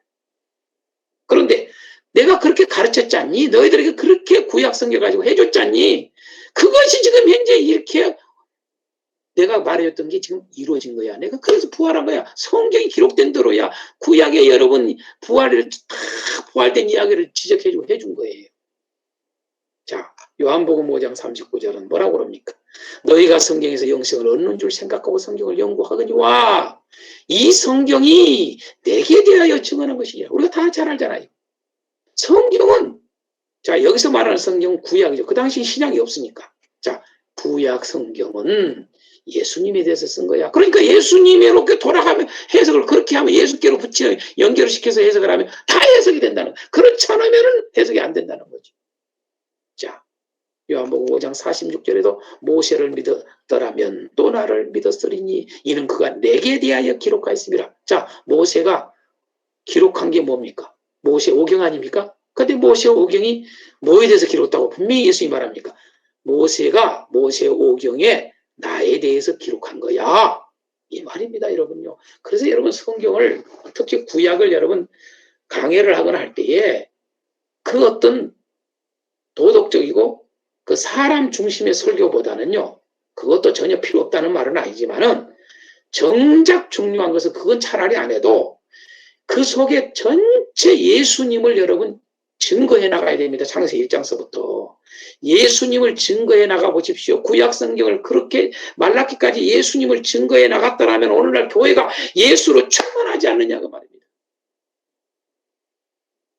여러분 교회가 여러분 예수님으로 충만합니까?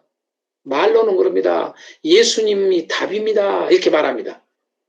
예수님이 답입니다 해놓고는 여러분 어떤 문제가 일어나면요. 다른 거 자꾸 붙들고 앉아있습니다. 다른 거 구합니다. 그렇게 웃깁니다, 여러분요. 그 말은 무슨 말입니까?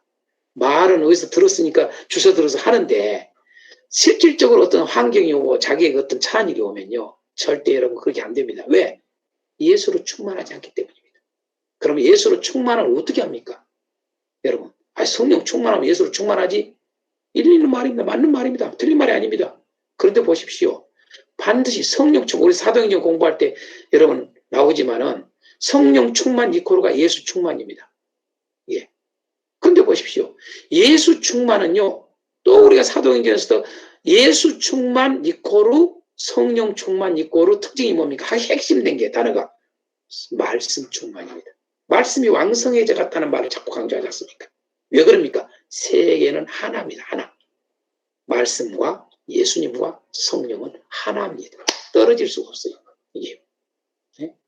그래서 여러분 말씀을 여러분 교인들이 성도들이 구약 성경을 설교를 들을 때 창세부터 말라기까지 들을 때에 여러분들이 설교가 예수로 충만한 메시지를 던지지 않으니까 예수가 충만이 안 되는 것입니다. 성도도 탓하지 말고요. 우리를 돌아봐야 됩니다. 우리가 얼마나 메시지 잘못 던졌는가. 예수로 충만하게 하지 않았구나.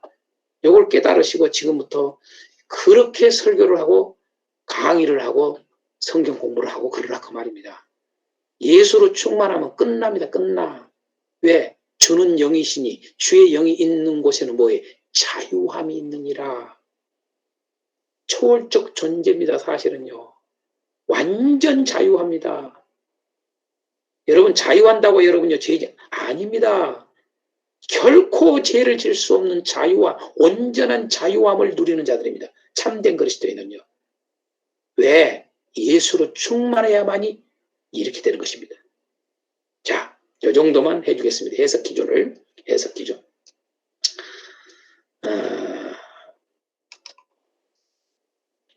자, 그 다음. 두 번째 질문 던집니다. 사도들은 창세기를 그러면 어떻게 해석하고 있을까? 사도들이 그럼 과연 어떻게 창세기를 해석했는가라고 하는 것을 뭐 다 일일이 이야기할 수 없습니다. 몇 군데만 살펴보겠습니다. 가장 먼저 사도 요한, 대표적인 두 사도를 가지고 한번 이야기하겠습니다. 다른 사도는 안 했다. 그게 아닙니다. 아주 중요한 두 사도만 먼저 보겠습니다. 사도 요한. 사도 요한은 창세기를 어떻게 여러분 했을까라고 하는 해석을. 사도 요한은 창세기를요, 철저히 예수님과 연결해서 해석을 했습니다. 그걸 보겠습니다. 그게 어떻게 나옵니까? 창세기 1장 1절에서 5절 말씀을 사도 요한은 요한복음 1장 1절에서 9절까지 이걸 어떻게 해석했는가 잘 보십시오. 또 창세기 8장 1절에서 19절 말씀을 사도 요한은 요한복음 3장 5절에서 8절 말씀을 이거에 근거해서 여러분 해놨습니다. 다시 말해서 사도 요한은 창세기를 해석을 철저히 이 아까 해석 기준 원리에 의해서 그 기준에 의해서 그대로 한 겁니다. 여러분. 자, 말씀을 한번 펼쳐보겠습니다. 말씀을 펼쳐보면 자 보십시오. 창세기 1장 1절에서 5절 말씀을 보면은 이렇게 나옵니다. 1장 1절에서 5절에 잘 아는 말씀. 태초에 하나님이 천지를 창조하시니라. 땅이 온돈하고 공허하며 흑암이 깊음에 있고 하나님의 영은 수면이 운행하시니라. 하나님이 있을 때 빛이 있으라 하시니 빛이 있었고 빛이 하나님 보시기에 좋았더라. 하나님 빛과 어둠을 나눠서 하나님의 빛을 낮이라 부르시고 어둠을 밤이라 부르시니 저녁이 되고 아침이 되니 이는 첫째 날이니라 라고 되어 있습니다. 자, 이 말씀을 여러분요, 우리는 어떻게 해석합니까? 이렇게 해석합니까? 이렇게 절대 해석 안 합니다. 요걸 가지고 껌만 해석하고 앉아 있습니다. 껌만. 우리가 지금 보이는 물질 세계, 요것만 갖다가 이야기합니다. 그거 이야기한 건 잘못한 건 아닙니다. 그러나 요건 물질 세계, 보이는 세계 이거 이야기하는 거하고 이걸 이야기 안 하면 그건 설교 잘못한 겁니다. 그건 성경 모르는 겁니다. 그건 성경이 이 기준을 안 따른 겁니다. 해석 기준을. 다 이거 합니다. 이거 하나 속에서도 이것이 맞니 저것이 맞니 싸우고 앉아 있습니다. 진화론이 맞니 뭐 창조론이 맞니 이거 하고 앉아 있습니다. 기독교 안에 그렇습니다. 뭔 싸울 일이 있습니까? 그래, 잘 먹고 잘 살아라 그렇게 해. 너무 그렇게 싸우지 마세요. 내비두세요. 예? 요놈이나 잘하세요. 요놈이나. 이 기준에 보십시오. 놀랍게도 창세기 1장 1절에서 5절을 사도 요한은 이렇게 해석합니다. 놀랍게도 여기도 태초인데 창세기 1장 1절이 요한복음 1장 1절 태초입니다. 또 이름은 태초는 어떤 사람 그럽니다. 여기 태초는요, 다릅니다. 이 태초하고 다릅니다. 쌩 거짓말입니다. 모르는 소리 하지 말라고 그러세요. 같은 말입니다. 같은 말. 아십니까? 사도 요한은 이걸 의식해서 그대로 쓴 겁니다. 자, 사도 요한은 창세기 1장 1절에서 5절을 어떻게 해석해 보십시오. 태초에 말씀이 계시니라. 이 말씀이 하나님과 함께 계셨으니 이 말씀은 곧 하나님이시니라. 그가 태초에 하나님과 함께 계셨고 만물이 그로 말미암아 지음바 되었으니 지은 것이 하나도 그가 없이는 된 것이 없느니라. 그 안에 생명이 있었으니 이 생명은 사람들의 빛이라. 여러분요, 빛이라. 빛이 어둠의 빛이 돼 어둠이 깨닫지 못하더라. 하나님께로부터 보내심을 받은 사람이 있으니 그의 이름은 요한이라. 그가 증언하러 왔으니. 자, 세례요한이 뭘 증언합니까? 빛에 대하여 증언함이라. 곧 빛에 대하여 증언함이라. 증언한 모든 사람이 자기로 말미암아 믿게 하라. 뭘 믿어? 이 빛을 믿게 하라. 내가 말이야. 그는 이 빛이 아니고 자기는 빛이 아니야. 이 빛에 대하여 증언하러 온 자라. 참 빛은 누구냐? 곧 세상에 와서 각 사람 비추는 빛이라. 뭡니까? 창세기 1장 1절 첫째 날에 빛이 있으라 라고 하는 이 말씀이 성취된 사건이 요거다 그 말입니다. 예수님이 오신 게 빛이다 그 말입니다. 이렇게 해석을 하고 있는 겁니다. 그러니까 첫째 날은 뭡니까? 예수님 탄생입니다. 탄생. 아시겠습니까? 예수님 이 땅에 오심이라 그 말이에요. 네? 자, 그런 것은 이제 자세하게 1장 할 때 제가 다 첫째 날부터 일곱째 날까지 다 할 때 해줍니다. 자, 이 정도 하고 두 번째로 보겠습니다. 두 번째. 창세기 8장 1절에서 19절 말씀을 사도 요한은 어떻게 해석했는가를 보겠습니다. 자, 우리가 잘 알고 8장 1절에서 19절 말씀 읽어보겠습니다. 하나님이 노아와 그와 함께 방주에 있는 모든 들짐승과 가축을 기억하사 하나님이 바람을 땅에 불게 하시며 물이 줄어들었고 또 쭉 이야기 나옵니다. 막 쭉 이야기 나옵니다. 그러면서 다음에 하나님이 노아에게 말씀하여 이르시되 너는 내 아내와 내 아들들과 내 며느리들과 함께 방주에서 나오고 쭉쭉쭉쭉쭉 그 다음 이야기는 전체 모든 그 방주 안에서 짐승들이 모이고 다 나온 이야기입니다. 그래서 나왔더라 라고 딱 끝냅니다. 자, 중요한 단어가 뭔지 아시겠습니까? 여기서 여러분 이런 것도 이렇게 핵심된 단어가 있습니다. 다 기억하는 것보다 핵심된 단어 알아야 됩니다. 공부를 잘한 사람은요, 이 전체적인 문장에서 핵심 단어 딱 두세 개를 알면 그 사람이 공부 잘하는 겁니다. 성경도 그런 겁니다. 여러분, 그 핵심된 단어가 눈에 딱 들어와야 됩니다. 여러분 들어옵니까? 자, 근데 사도 요한은 이 핵심된 단어가 딱 이것이 여기 와 있습니다. 예수께서 3장 5절에서 8절에 요한복음에 뭐라고 이것을 해석한 겁니다. 이것을 이렇게 해석해요. 예수께서 대답하시되 진실로 진실로 내게 이르노니 사람이 물과 성령으로 나지 아니하면 하나님 나라에 들어갈 수 없느니라. 육으로 난 것은 육이 아니요 육이요 영으로 난 것은 영이니 내가 내게 거듭나야 하겠다는 말을 놀랍게 여기지 말아라. 바람이 임으로 불어 내가 그 소리는 들어도 어디서 와서 어디로 가는지 알지 못하니 성령으로 난 사람도 다 그러하니라 라고 놀랍게 이렇게 하는데 뭡니까? 자, 거듭남의 이야기입니다. 거듭남입니다. 거듭남. 그죠? 자, 요거 지금 방주에서 나온 이야기입니다. 방주에서 나온 이야기는 거듭남의 이야기입니다. 여러분요. 그걸 아셔야 됩니다. 나온다, 나왔다라는 말이나 여러분 거듭났다는 말이 같은 단어 의미입니다. 나온 거예요. 여러분 어떻게 거듭납니까? 여러분 여기 어떻게 나옵니까? 똑같은 원리가 뭡니까? 물과 성령입니다. 물과 성령으로 나온 겁니다. 여기 물과 성령이 있습니까? 없습니까? 여러분 바람이 있습니다. 그 다음에 뭡니까? 물입니다. 물. 이제 이해가 됩니까? 물에서 나온 겁니다. 바람에서 나온 겁니다. 물과 바람으로 여러분 나온 겁니다. 놀랍죠? 이렇게 해석하는 겁니다. 이런 해석법 봤습니까? 자, 그 다음으로 돌아가겠습니다. 자, 사도 요한은 보니까 이렇게 두 군데만 봐도 철저히 구약을 해석하는 걸 예수님의 관계에 대해서 해석했다라는 것을 그냥 알 수가 있습니다. 그렇죠? 자, 여기까지 봤습니다. 우리가. 그 다음에 보겠습니다. 그 다음.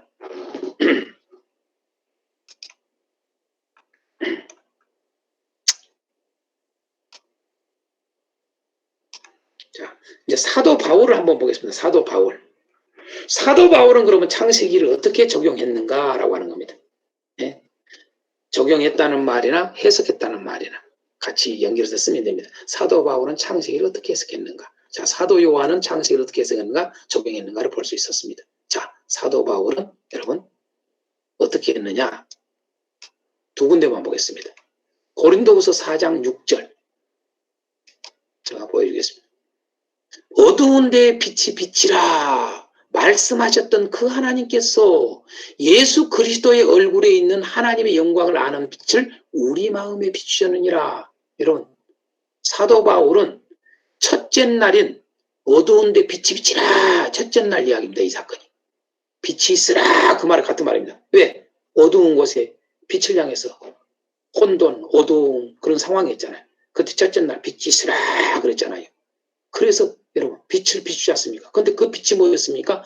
우리가 생각하는 창조의처럼 빛을 생각하는데 아니었습니다. 성경의 본질은 비밀이 감춰진 게 바로 뭡니까? 예수님입니다. 예수님. 그 하나님께서 저 창세기 1장에 빛이 있으라 말씀하는 그 하나님이 예수 그리스도의 얼굴에 있는 하나님의 영광을 아는 빛. 이 말은 예수님을 그 말입니다. 우리 마음에 비쳤느니라 그 말입니다. 예수님을 알게 했다고 말. 예수님이 우리 안에 딱 들어오게 하는 것입니다. 할렐루야. 자, 또 한 군데 보겠습니다. 에베소서 5장 14절 봅니다. 에베소 5장 10절 이렇게 말합니다. 그러므로 이르시기를 잠자는 자여 깨어서 죽은 자들 가운데서 일어나라. 그리스도께서 너희에게 비추이시리라. 여러분, 바로 이 말도 빛이 있으라라고 하는 말이 예수님이라는 것을 알려줍니다. 그리스도께서 너에게 비추이시리라. 자, 이렇게 이 정도만 근거를 봤습니다. 자, 그 다음으로 이제 넘어가겠습니다. 그 다음으로 중심 단어를 보세요. 창세기 중심 단어는 뭘까라고 하는 거예요. 중심. 자, 언약입니다. 언약.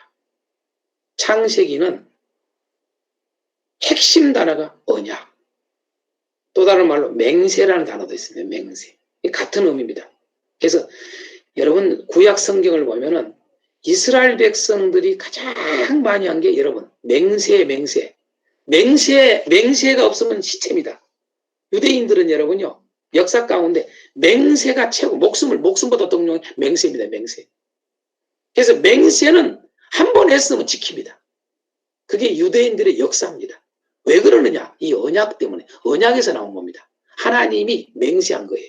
언약한 거예요. 그래서 성경은 첫 출발이 하나님의 언약입니다. 이 언약은 창세기에서 출발이요 끝에까지 가는 것입니다. 요한계시록까지. 그래서 어떤 사람들은 언약 신학 이런 식으로 여러분 가르치고 하는 분들도 있지 않습니까? 여러분 그거 틀린 이야기입니다. 참 잘한 겁니다. 자, 언약, 맹세라는 말입니다. 이게 중요합니다. 이것보다 더 중요한 게 없습니다. 창세기에서. 근데 우리는 중심 단어를 왜 이야기하느냐? 다른 단어 많이 이야기할 수 있어요. 그것은요 주제 파악을 못하게 만듭니다.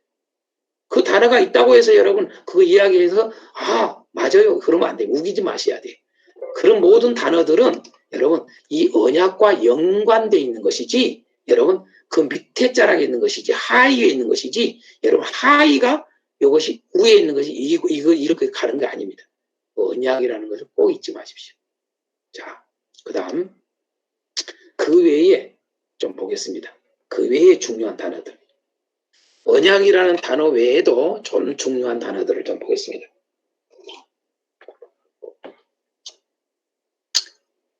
몇 가지 아주 중요한 것들입니다. 자, 말씀이라는 단어입니다.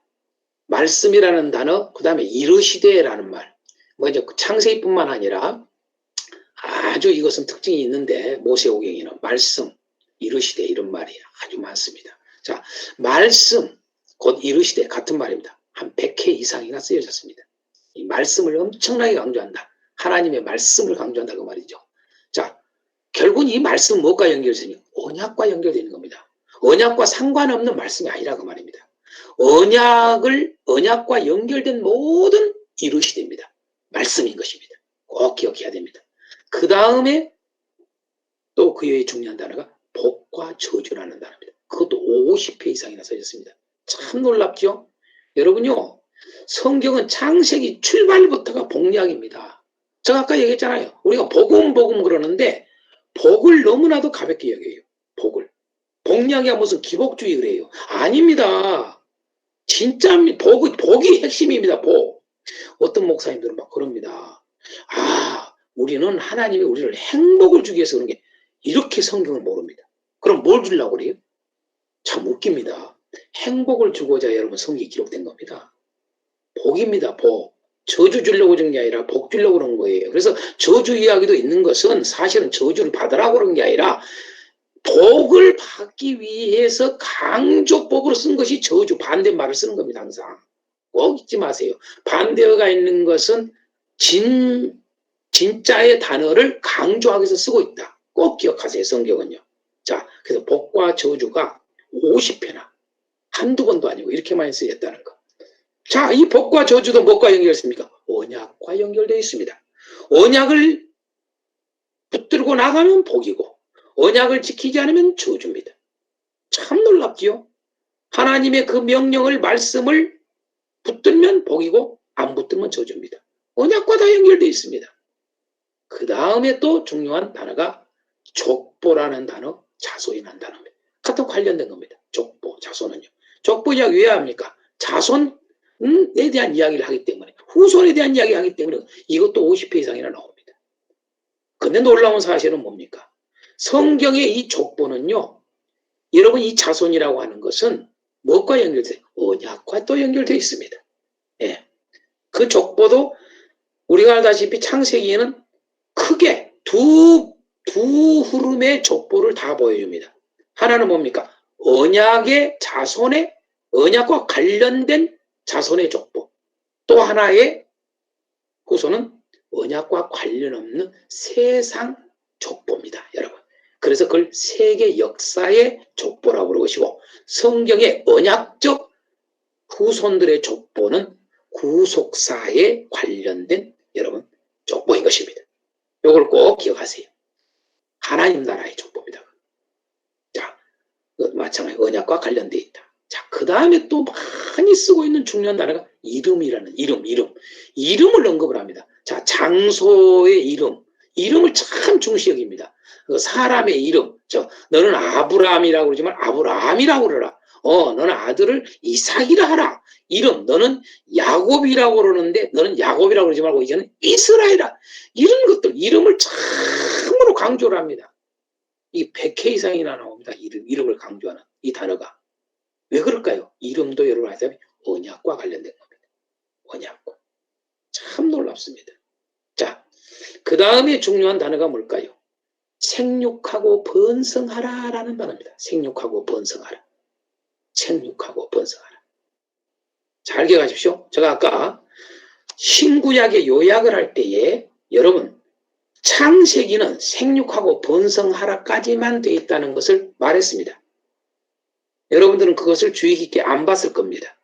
창세기 1장 28절은 제가 전 분명히 이야기했죠. 창세기의 서두에서 하는 말이기도 하면서 성경 전체의 서론격이다 이 말입니다. 1장 28절은. 그래서 생육부터 시작해서 다스리라까지가 모든 것이 기록되어 있지. 그러나 창세기 전체로 훑어보면 이루어진 것은 생육과 번성으로 이야기가 마무리되어 있습니다. 명령도 여러분 결국은 약속의 자손의 언약의 자손에게 생육하고 번성하라까지만 명령을 합니다. 꼭 기억하세요. 이게 중요합니다. 그래서 그것이 이루어진 이야기를 한번 보시겠습니다. 자, 근원이 12장 2절입니다. 자, 아브라함의 첫 언약의 여러분 조상 아닙니까? 언약의 조상. 그래서 12장 2절서부터 48장 4절까지 내가 보겠습니다. 노트로 보여주겠습니다. 여러분들이. 여러분 이제 여러분 자료에 지금 현재 강의는 이렇게 보이죠? 내가 지금 눌러준 게 보이죠? 여러분 이것은 발표하는 사람은 상대방에게 안 보여주고 나만 보게끔 하는 방법도 다 있습니다. 이렇게 참 좋죠. 예. 발표자에게. 자. 그래서 12장 2절에는요. 잘 알다시피 내가 너로 큰 민족을 이루고 내게 복을 주어 내 이름을 창대하게 하리니 너는 복이 될지라 라고 여러분 생육하고 번성하는 축복에 대한 이야기가 들어있습니다. 큰 뜻. 예. 자, 복입니다. 복. 자, 복. 이 복은 무슨 복일까요? 아브라함이 준 이 복이 뭘까요? 창세기 1장 28절 복과 똑같은 복입니다. 다른 복이 아닙니다. 그 복입니다. 그래서 너는 복이 될지라. 근데 내가 너로 큰 민족을 이루겠다 이렇게 말합니다. 여러분요. 큰 민족을 이루겠다. 근데 여기는 보니까 정복하라 다스리라 이런 말 없잖아요. 여러분요. 보십시오. 자, 그 다음에 이제 28장 3절에 가보니까 전능하신 하나님이 내게 복을 주시오. 네가 생육하고 번성하게 하여 네가 여러 족속을 이루게 하리라. 이삭이 지금 현재 야곱한테 하는 말입니다. 이게요. 이삭이 뭐라고 그러냐? 전능하신 하나님이 너에게 복을 줘서 뭐 어떤 복? 네가 생육하고 번성한 복 이 말입니다. 자, 생육과 번성까지만 딱 이야기하죠. 번성한 복. 그래서 네가 여러 족속을 이루게 할 거야. 너에게는 이 복을 하나님이 줘서 그렇게 될 거야. 이걸 이야기합니다. 자, 35장 11절에 보십시오. 하나님이 이제 야곱에게 하나님 말씀. 하나님이 그에게 이르시되 나는 전능한 하나님이라. 생육하고 번성하라. 딱 여기까지만 이야기하죠. 생육하며 번성하라. 한 백성과 백성들의 총회가 네에서 나오고 왕들이 네 허리에서 나오리라. 자, 민족이 나올 거야. 큰 민족이 될 거야. 자, 생육하고 번성해. 그러니까 주어진 명령이 뭡니까? 생육하고 번성해. 생육하고 번성해. 생육하고 번성해. 이 말입니다. 그래서 47장 27절을 보십시오. 다 같이 읽어봅니다. 시작. 이스라엘 족속이 애굽 고센 땅에 거주하며 거기서 생업을 얻어 생육하고 번성하였더라.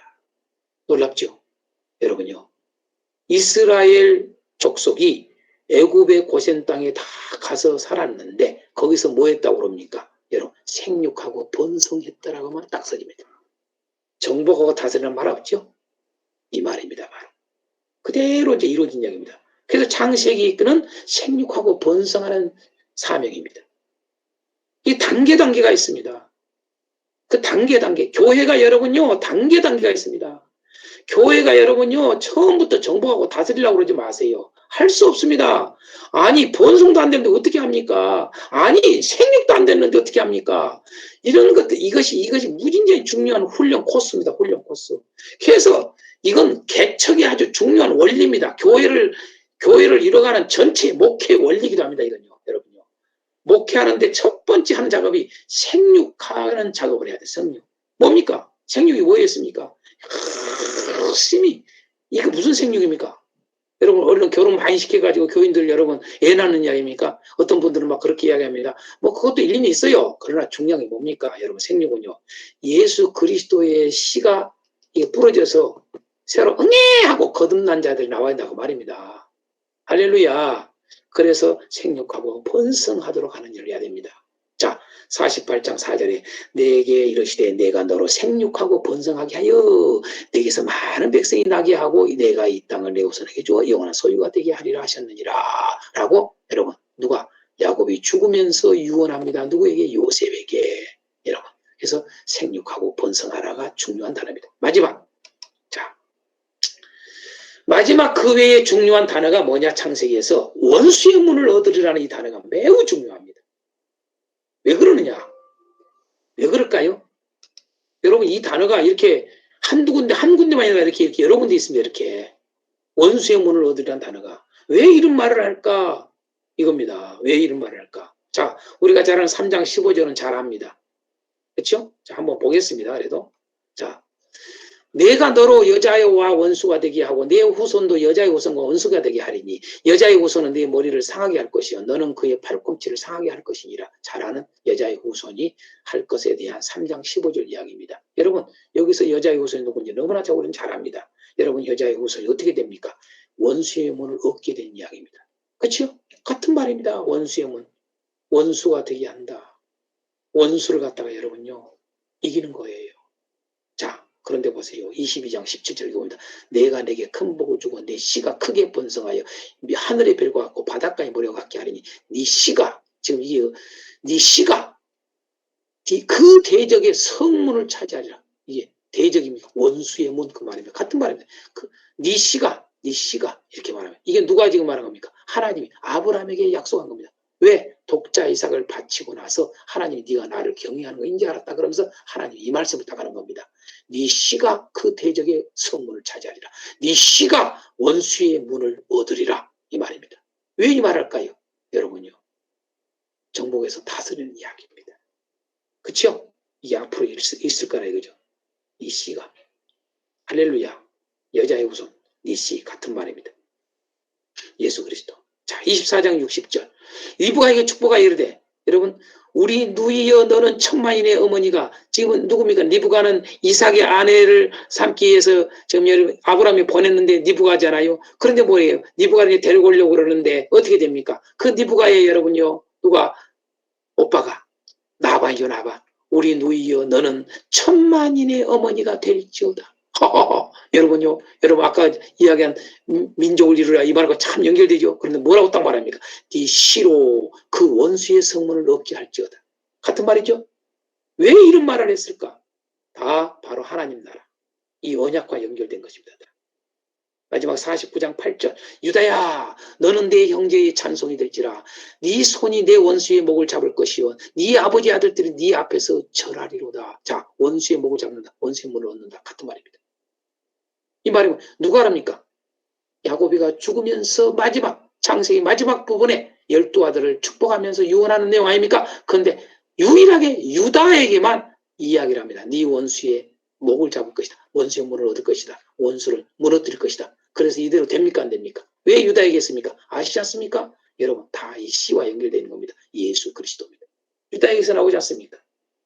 자, 여기까지 좀 쉬었다가 한 10분 쉬었다가 마지막 마무리하겠습니다. 좀 쉬겠습니다.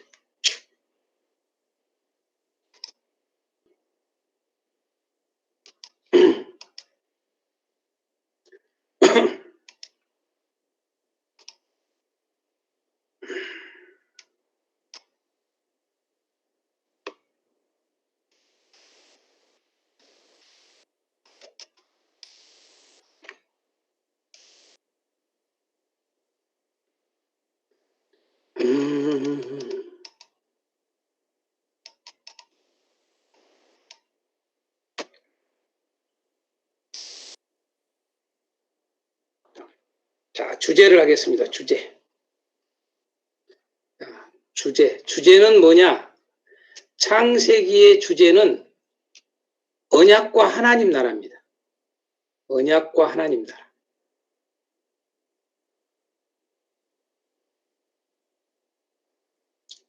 이것을 조금 더 풀어서 표현하기를 뭐라고 그러느냐? 역사 속에 하나님의 약속을 보라라는 말로 볼 수 있습니다. 창세기는 일반 역사를 다 보여주잖아요. 창세기만 그렇지 않습니다. 성경은 일반 역사를 다 또 보여줘요. 그러나 그게 일반 역사를 말해주고자 하는 게 아니라 성경은 일반 역사 속에 하나님의 언약, 하나님의 약속을 어떻게 이루어가는가, 그걸 보여주는 겁니다. 그 하나님의 언약이 뭡니까? 하나님 나라입니다. 그 하나님 나라가 뭡니까? 예수 그리스도 하나님 나라입니다. 그 언약이요. 그러니까 언약과 예수 그리스도, 언약과 하나님 나라 같은 말입니다. 예수 그리스도를 통해서 하나님 나라가 이거다, 이걸 보여주는 겁니다. 그래서 여러분 시작에 마태복음이 딱 처음 들어갈 때 신약 복음서가 예수님의 사역이 그렇고 세례 요한의 사역이 그렇고 회개하라 그러면서 하는 말이 뭡니까? 하나님 나라가 가까웠다. 하나님 나라를 약속했기 때문에 하나님 나라를 선포하는 겁니다. 창세기부터 계시록까지는 하나님 나라 선포입니다. 그래서 창세기 출발은 언약, 하나님 나라인데 그 언약과 하나님 나라에 대한 이야기. 그래서 역사 속에 하나님의 약속을 보라 이렇게 말을 할 수 있는 겁니다. 언약과 약속 같이 쓰는 표현입니다. 이게 주제입니다. 창세기는 다른 걸 말하지 않습니다. 이겁니다. 이게 핵심입니다. 역사 속에 하나님의 약속, 예수 그리스도 하나님 나라를 보라. 이렇게 해도 된다고 말이죠. 자, 이해가 됐죠? 자, 특징을 보겠습니다. 특징 간략하게 몇 가지만 했습니다. 뭐 더 여러 가지 말할 수 있는데 그냥 간략하게. 창세기의 특징 첫 번째는 뭐냐? 창세기 1장과 2장은 계시록 21장과 22장과 연결이 된다. 자, 이건 다 이해하시죠? 창세기 1장과 22장은 계시록 21장과 22장과 연결됩니다. 놀랍게도. 그래서 알파와 오메가입니다. 시작과 끝입니다. 그래서 시작과 끝은 두 번째. 여러분 항상 동시에 보이지만 시작과 끝은 성경은 시작과 끝은 연결되어 있는 겁니다. 연결되어 있어요. 그래서 창세기는 요한계시록에 연결되어 있는 겁니다. 그럼 그 가운데 있는 건 당연히 다 연결되어 있는 거죠. 큰 틀을 보시라 이 말이죠. 창세기 1장, 2장은 계시록 21장, 22장이 연결된다. 이렇게 되어 있죠. 그래서 창세기는 새하늘과 새 땅을 바라보게 합니다. 창세기는 새하늘과 새 땅을. 자, 처음 땅이죠. 처음 하늘이죠. 그래서 창세기 1장은 처음 하늘과 처음 땅, 천지를 창조하시니라 출발하잖아요. 그런데 계시록 마지막에 새하늘과 새 땅이 보여주는 겁니다. 22장은 새하늘과 새 땅의 큰 전체적인 그림을 보여주는 거죠. 21장과 22장은 새하늘과 새 땅이죠. 자, 두 번째 창세기 특징은 뭐냐? 창세기 1, 2장은 시작과 끝을 동시에 보게 한다. 1, 2장 이 자체가 다 그냥 막연한 게 아니라 시작과 끝을 다 보여주고 있다는 거죠. 우리는 보통 창세기 1, 2장 그러면 시작의 책이라고 생각하면 안 된다고 말입니다. 창세기 1, 2장은 시작과 끝을 동시에 보여줍니다. 예. 참 놀랍죠, 그러니까요. 자, 세 번째 특징은 창세기는 모든 기원, 곧 시작을 알려준다 이 말입니다.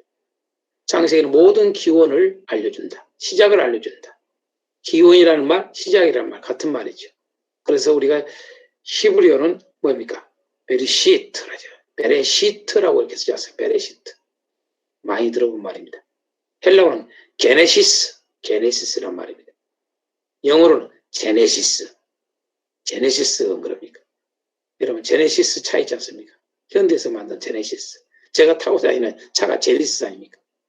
제네시스 뭡니까? 기원이라는 말입니다. 기원. 아주 의미가 있는 거죠. 제네시스. 출발. 모든 것의 출발. 그래서 창세기는 모든 것에 기원이 들어있습니다. 제가 그 쓴 책 중에 그 키워드로 여는 큐티 책에 그 출판한 책 중에 그 키워드로 여는 책 중에 모세오경 첫판을 했는데 계시록까지 다 제가 글을 써놨는데 첫판 그것만 써놓은 거에도 보면 뭡니까? 창세기 딱 처음 들어간 여러분 모든 것의 시작을 아주 촉촉촉촉촉촉 요약 있게 아주 짧게 해놨지 않습니까? 제가 그것만 읽어도 무진장의 은혜가 되는데 제가 밴드가 여러 개를 하고 있습니다. 밴드를 여러 개 하고 있는데 그 중에 한 밴드는 여러분들은 거의 들어있지 않는 다른 목사님들이 들어있는 밴드가 있습니다. 근데 이 목사님들이 가만히 보면요. 저한테 이렇게 배우러 오라 해도 배우러 오질 않은데 참 신기한 일이 있습니다. 그 밴드를 가만히 놔두니까 매일 꼭 사람이 들어옵니다. 들어와서 꼭 봅니다. 늘 본 사람들이 늘 나는 알지요. 누가 와서 보고 있는지 누가 봤는지 다 알지요. 다 와서 봅니다. 보고 있습니다. 그거 보고 오랫동안 봅니다. 그걸 보고 또 그걸 설교하고 또 성경 묵상하고 그런 분들이 많습니다. 그러니까 제가 속으로 이런 생각을 했습니다. 아이고 그것도 감사하다. 오라고 와서 성경 배우라면 절대 안 옵니다. 자존심 있단 말입니다. 예? 그런데 뭡니까? 자존심 있어서는 안 오는데 그래도 나 모르는 줄 알고 다 보고 있습니다. 그거. 그걸 보면 내가 참 그래도 감사하다 이런 생각을 했습니다. 자, 여담이었습니다. 그 다음에 창세기의 그 다음 특징이 뭐냐? 창세기는 제사를 통한 하나님의 성전을 바라보게 합니다. 놀랍게도 창세기가 제사 이야기로 시작되잖아요. 사실 알고 보면요. 제사 이야기를 합니다. 제사 이야기 참 많습니다. 뭐 네이키서만 제사 이야기가 아니라 창세기부터 제사 이야기를 합니다. 그건 왜 그러느냐? 하나님 나라의 핵심이 성전입니다. 하나님이 계신 곳입니다. 하나님 나라는 하나님이 계신다. 하나님 나라는 거룩한 곳이다. 이 말입니다. 그게 하나님 나라 아닙니까? 그래서 제사를 통한 하나님의 성전을 바라보게 합니다. 그래서 성경은 창세기부터 요한계시록까지 성전 이야기다라고 말해도 됩니다. 그래서 여러분 언약으로 풀고 갈 수도 있고 성전 이야기로 풀고 갈 수도 있고 제사 곧 예배 이야기로 풀고 갈 수 있고 여러분 사랑으로 풀어갈 수도 있습니다. 그래서 제가 사랑이라는 것으로 성경을 풀어가는 책이 바로 여러분 사랑이 이끄는 삶이라는 책이 그런 책입니다. 그래서 그렇게 쓴 겁니다. 예. 다양한. 근데 그러면 사랑이 부분이지 전부 꼭 성경은 사랑만 이야기하냐? 이제 이런 분들은 참 안타까운 분들입니다. 사랑은 전부를 말합니다. 사랑은 제사를 다 넣고 있고 다 넣고 있습니다. 그걸 아셔야 됩니다. 자, 마지막 창세기 특징. 창세기는 언약을 통한 새로운 소망을 갖게 합니다. 소망.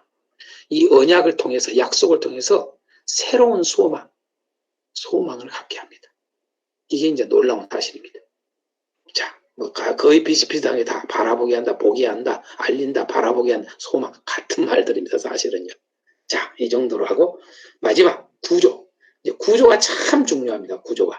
창세기의 구조. 아까 중심 단어도 중요합니다. 그 중심 단어에 의해서 주제가 써 있습니다. 그래서 이제는 그걸 더 자세하게 알기 위해서 구조를 알아야 됩니다. 자, 구조로 마지막 들어가겠습니다. 자, 구조에는 크게 두 가지로 구분했습니다. 첫 번째는 기존 구조입니다. 기존 구조란 말이 제가 가르치는 구조라는 말이 아니라 지금까지 여러분들이 배웠거나 알고 있는 이 땅의 모든 수많은 학자들이나 유명한 목사님들이 창세기를 어떻게 구조를 나눴는가 하는 것이 기존 구조입니다. 그러면 왜 기존 구조를 여러분들에게 말씀드리느냐? 기존 구조는 비교하기 위해서 제가 이것을 알려드립니다. 대표적인 기존 구조들을 가장 대표적인 걸 몇 가지를 뽑아서 여러분들에게 잠깐 나누고 그 다음에 성경은 키워드로 구조를 나눠야 정확하게 보인다라고 하면서 키워드 구조를 마지막으로 보겠습니다. 자, 기존 구조부터 보겠습니다. 기존 구조. 기존 구조는요.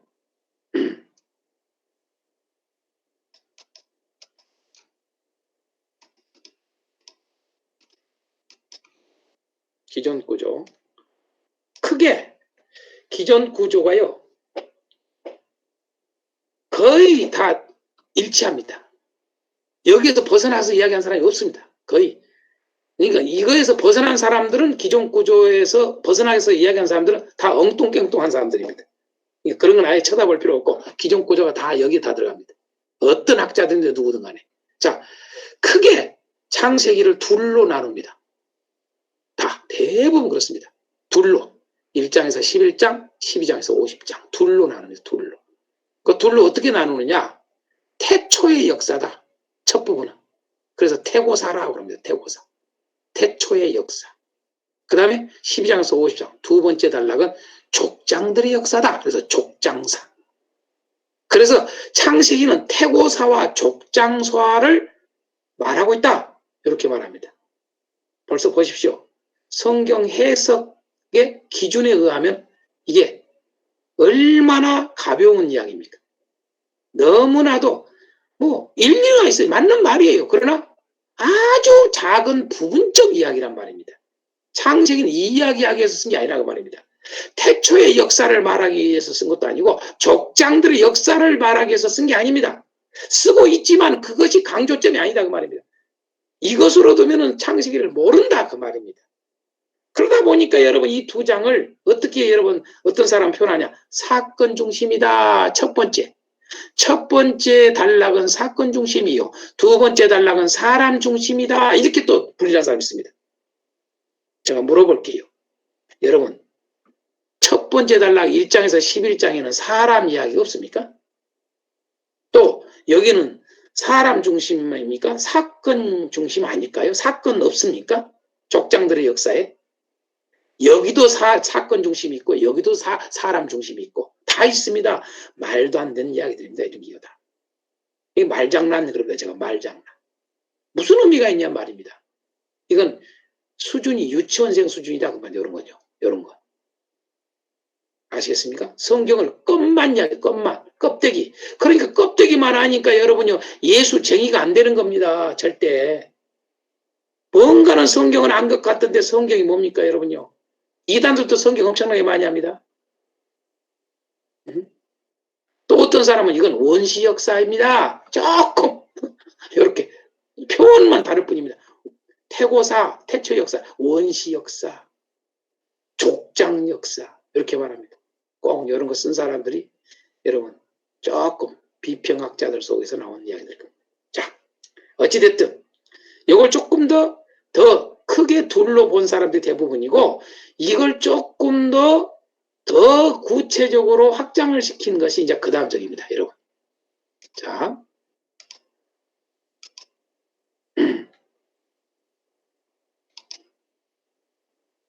첫 번째, 1장에서 11장을 몇으로 나눕니까? 네 단락으로 나눕니다. 네 단락으로. 네 단락, 한 단락, 두 단락, 세 단락, 네 단락. 그러면은 여기도 또 한 단락, 두 단락, 세 단락인데 8단락으로 나눕니다. 어떤 사람들은. 둘 아니면 이렇게 8단락으로 나눕니다. 각 큰 저기를 4개로 또 나눕니다. 자, 4개를 나눈 거 한번 살짝 해보겠습니다. 이걸 어떻게 합니까? 1장에서 2장은 창조다 합니다. 또 어떤 사람은 1장에서 2장까지 창조라고 그러고 어떤 사람은 1장만 창조라고 합니다. 이것도 참 이렇게 다릅니다. 그 다음에 이렇게 하나로 본 사람들입니다. 이것도 이렇게 하나로 본 겁니다. 자, 1장에서 2장까지 창조로 봤다. 그 다음에 3장에서 5장 타락과 범죄다. 6장에서 그냥 홍수와 심판이다. 10장에서 11장 민족의 형성이다. 이거 많이 들어본 것 같죠? 여러분 창세기를 많이 들어본 것 같죠? 거의 요걸 씁니다. 요것보다는 요걸 씁니다. 요걸 거의 창조, 타락, 범죄, 홍수, 심판, 민족 형성 이렇게 합니다. 이렇게. 자, 요것은요 초등학교 수준입니다. 성경. 자, 그 다음 보겠습니다. 이렇게 보는 사람은 1장이 창조요. 2장에서 3장은 아담과 하와 이야기요. 4장에서 5장은 가인과 아벨 이야기요. 6장에서 11장은 노아와 후손들 이야기요. 이렇게. 이건 사람 중심입니다. 이제 아시겠습니까? 요건 사건 중심입니다. 이제 아시죠? 다 이유가 있습니다. 이게요. 이런 식으로 쓰는 겁니다. 자, 그럼 두 번째 단락에서는 어떻게 봤는가 보겠습니다. 두 번째 단락에서 보겠습니다. 두 번째 단락에서는 12장에서 25장까지 아브라함으로 봤습니다. 자, 그 다음에 이삭으로 봤습니다. 야곱으로 봤습니다. 요셉으로 봤습니다. 똑같습니다. 아브라함, 이삭, 야곱, 요셉. 다만 장수가 조금 다릅니다. 구분하는 장사. 이 사람은 25장까지 봤습니다. 이 사람은 23장까지만 봤습니다. 아브라함은. 자, 이 사람은 26장, 20장까지 이삭을 봅니다. 그러나 24장에서 20장까지 봅니다. 요건요. 아까는 이거 창조를 1장만 보는데, 여기는 또 2장까지 봤는데, 조금씩 이렇게 이런 부분들이 다른 것을, 단락 나누기를 여러분 왜 이렇게 했을까? 이런 걸 잘 봐야 됩니다. 여러분요, 단락도 1장으로 나누느냐, 1장까지, 2장까지 나누느냐, 자, 12장에서 25장 나누느냐, 12장에서 23장까지 나누느냐, 이건 이해를 어떤 사람이 잘했느냐, 이 차이입니다. 이게, 둘 다 괜찮아? 그러면 안 됩니다. 둘 중에 하나가 틀리거나, 아니면 둘 다 틀리거나 그런 겁니다. 정확하게 구분을 해야 됩니다.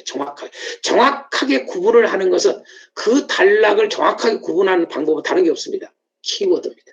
그 단락의 키워드, 키워드. 그럼 그 이야기만 하는 겁니다. 이 이야기 중심으로 써진 겁니다. 이 이야기 중심 그렇게 말입니다. 그게 키워드입니다.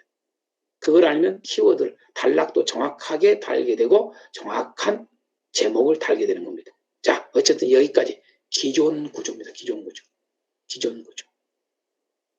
그러니까 여기는 사람 중심으로 전체 되어 있습니다. 여기는 사건 중심과 사람 중심으로 이게 두 가지가 복합을 해서 이렇게 만들어 놓은 겁니다.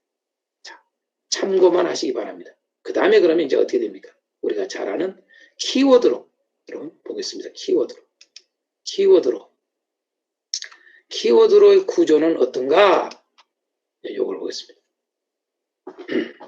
자, 키워드형 구조. 먼저, 자, 크게는 몇입니까? 제가 방금 보다시피 몇 단락으로 나눕니까? 하나, 둘, 셋, 넷, 다섯, 여섯 단락으로 나눠집니다. 창세기는 6단락으로 나눠진다. 자, 왜 그러냐? 다시 전체로 보여주겠습니다. 무엇과 구분입니까? 자, 큰 틀은 하나님 나라입니다. 왜 하나님 나라고 했습니까? 아까 중심 단어가 하나님 나라 아니었습니까? 하나님 나라. 그렇죠? 그래서 중심 단어를 그대로 끄집고 와야 됩니다. 그래야 정확하게 말하는 겁니다. 말도. 그래서 첫 단락은 창조 하나님 나라. 아담과 두 번째 단락 아담과 하나님 나라. 세 번째 노아와 하나님 나라. 그 다음에는 아브라함과 하나님 나라. 그 다음에 이삭과 하나님 나라. 그 다음은 야곱과 하나님 나라입니다. 이렇게 구분이 나눠집니다. 자, 그러면 하나님 나라라는 말 아까 중심 단어 했기 때문에 그럽니다. 그러면 하나님 나라라는 말 대신에 다른 걸 쓸 수 있습니까? 없습니까? 있습니다. 뭡니까? 창조와 예수 그리스도, 아담과 예수 그리스도, 노아와 예수 그리스도, 아브라함과 예수 그리스도, 이삭과 예수 그리스도, 야곱과 예수 그리스도 이렇게 도 됩니다. 또 다른 걸 뭘 쓸 수 있겠습니까? 창조와 언약, 하나님의 약속 이렇게 되죠. 아담과 언약, 하나님의 약속, 노아와 언약, 하나님의 약속, 아브라함과 언약, 하나님의 약속, 이삭과 언약, 하나님의 약속, 야곱과 언약, 하나님의 약속. 이렇게 여러분 이 하나님 나라라는 말을 다른 걸로 바꿔도 동일한 의미입니다. 왜? 하나님 나라, 예수, 언약 이것은 하나입니다. 하나. 그런 걸 아셔야 됩니다. 이렇게. 자, 그러면은 이제 이건 알았는데 다 이게 하나님 나라를 딱 이렇게 해서 전체 주제, 전체 키워드 그러니까 하나님 나라 아니면 언약 아니면 예수 그리스도 이렇게 해야 되는데 여러분 왜 어떻게 이 단락이 이렇게 나눠집니까? 어떻게? 자, 아브라함과 하나님 나라는 좀 이해가 돼요. 이삭과 하나님 나라와 야곱과 하나님 나라는 이해가 돼요. 그런데 창조 하나님 나라, 아담과 하나님 나라, 노아 하나님 나라는 조금 그래요. 왜? 지금까지 여러분이 듣기로는 이런 것은 좀 그래도 들은 적이 있습니다. 하나님 나라는 여기서부터 시작한 걸로 합니다. 아브라함으로부터 시작한다 생각을 합니다. 그러면 창세기를 모르는 겁니다. 여러분. 창조 자체가 여러분 하나님 나라입니다. 창조 자체가 여러분 예수 그리스도 이야기입니다. 창조 자체가 언약입니다. 언약. 창조 1장 28절 언약입니다. 언약. 그건 명령이기도 하면서 언약입니다. 언약. 아시겠습니까? 여러분 2장에서 5장 여러분 아담하고 언약하는 겁니다. 선악과 따먹지 말라. 죽는다. 여러분 언약입니다. 언약. 응? 그건 하나님 나라 언약입니다. 하나님 나라에 들어가네 안 들어가 하나님 나라에 들어가는 중요한 게 다 들어있는 겁니다. 이게. 그래서 창조가 키워드 아닙니까? 1장은요. 물어보나 보나 할까요? 창조 이야기 아닙니까? 다 1장 자체가. 자, 2장서부터 5장까지는 아담 이야기입니다. 키워드가 아담입니다. 아담. 2장에서 또 5장은 아담이 키워드입니다. 하나님 나라가 키워드가 아닙니다. 하나님 나라는 전체 키워드란 말입니다. 1장은 키워드가 창조가 키워드입니다. 자, 6장에서 11장은 노아가 키워드입니다. 그래서 노아와 하나님 나라 이야기입니다. 이게. 자, 12장에서 25장까지는 아브라함이 키워드입니다. 아브라함과 하나님 나라 이야기하고 있는 겁니다. 그 다 이야기가. 그 다음 26장에서 27장은 이삭이 키워드입니다. 마지막 28장에서 50장까지 왜 야곱이라고 할까요?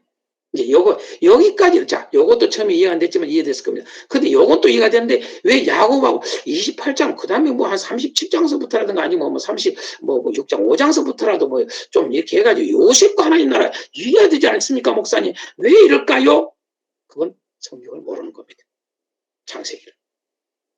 요셉과 하나님 나라가 아닙니다. 여러분, 야곱과 하나님 나라입니다. 그 왜 그러느냐? 야곱이 키워드입니다. 야곱이. 왜? 여러분 이제 아시다시피 보십시오. 28장에서부터 딱 뭐라고 그러는가. 28장, 제가 이것을 성경을 구절을 안 넣어놨네요. 28장 여러분 옆에 성경 있으면 한번 찾아보세요. 28장, 창세기 28장 한번 찾아보세요.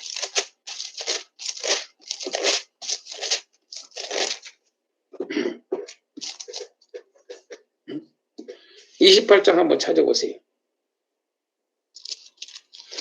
자, 28장서부터 이제 비로소 이 야곱과의 약속의 이야기가 시작됩니다. 그렇죠? 그런데 여러분 그 다음에 넘어가서 무슨 이야기가 나오냐면요.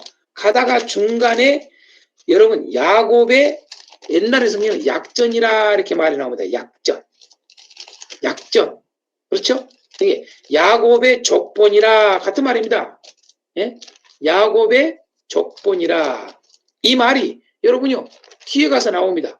어디서 나옵니까? 여러분, 요셉 이야기가 있는 데서 딱 나옵니다. 그 이야기가. 요셉 이야기 나온 데서. 어디가 나옵니까? 그게? 몇 장이 나옵니까? 예? 어디에 나옵니까? 야곱 이야기가. 야곱의 약정이다라고 하면서 나온 이야기가. 어디에 나옵니까? 나 지금 갑자기 생각이 안 나서. 여러분들 찾아보십시오. 나옵니다. 37장 2절. 예? 37장 2절이요. 오케이. 야곱의 족보는 이러하니라. 역시 똑순입니다. 예. 야곱의 족보는 이러하니라. 그렇죠? 나오지요? 아니 갑자기 지금 여러분 이건 요셉 이야기들입니다. 근데 야곱의 족보는 이러하니라라고 나옵니다. 그러면 이 말은 뭡니까? 지금 요셉이 주인공이 아니에요.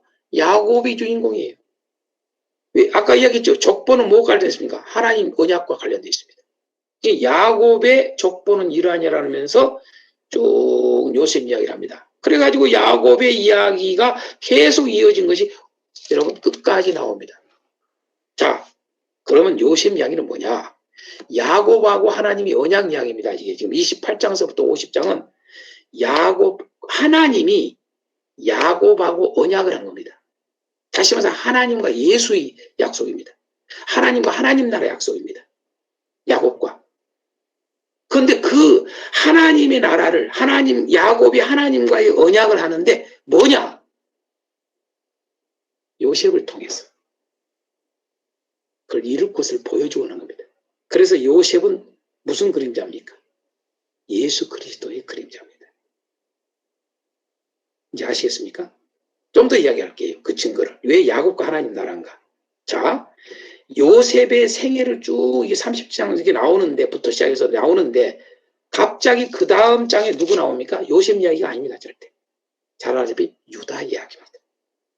유다와 다말 사건 이야기지 않습니까? 그러면 여러분 이렇게 해야 되죠. 야곱과 하나님 나라, 그 다음에 요셉과 하나님 나라, 아니면 그 다음에 유다와 하나님 나라, 그래 놓고 또 40장 가서 또 요셉과, 이런 식으로 여러분 이해를 해야 되죠. 그러면 성경은 안 되죠. 여러분, 놀랍게도 야곱과 하나님의 언약이 곧 하나님 나라가 놀랍게도 뭘로 이루느냐? 핵심된 두 사람이 나옵니다. 그게 요셉과 유다입니다. 요셉과 유다. 그럼 요셉과 유다는 뭡니까? 둘 다 예수 그리스도의 그림자입니다. 여러분이 하나 참고로 이제 창세기 자세히 할 때 합니다만은 여러분 우리가 잘 아는 창세기 저 뒤에 그 축복을 하는 이야기 49장에 축복을 하잖아요. 12아들을.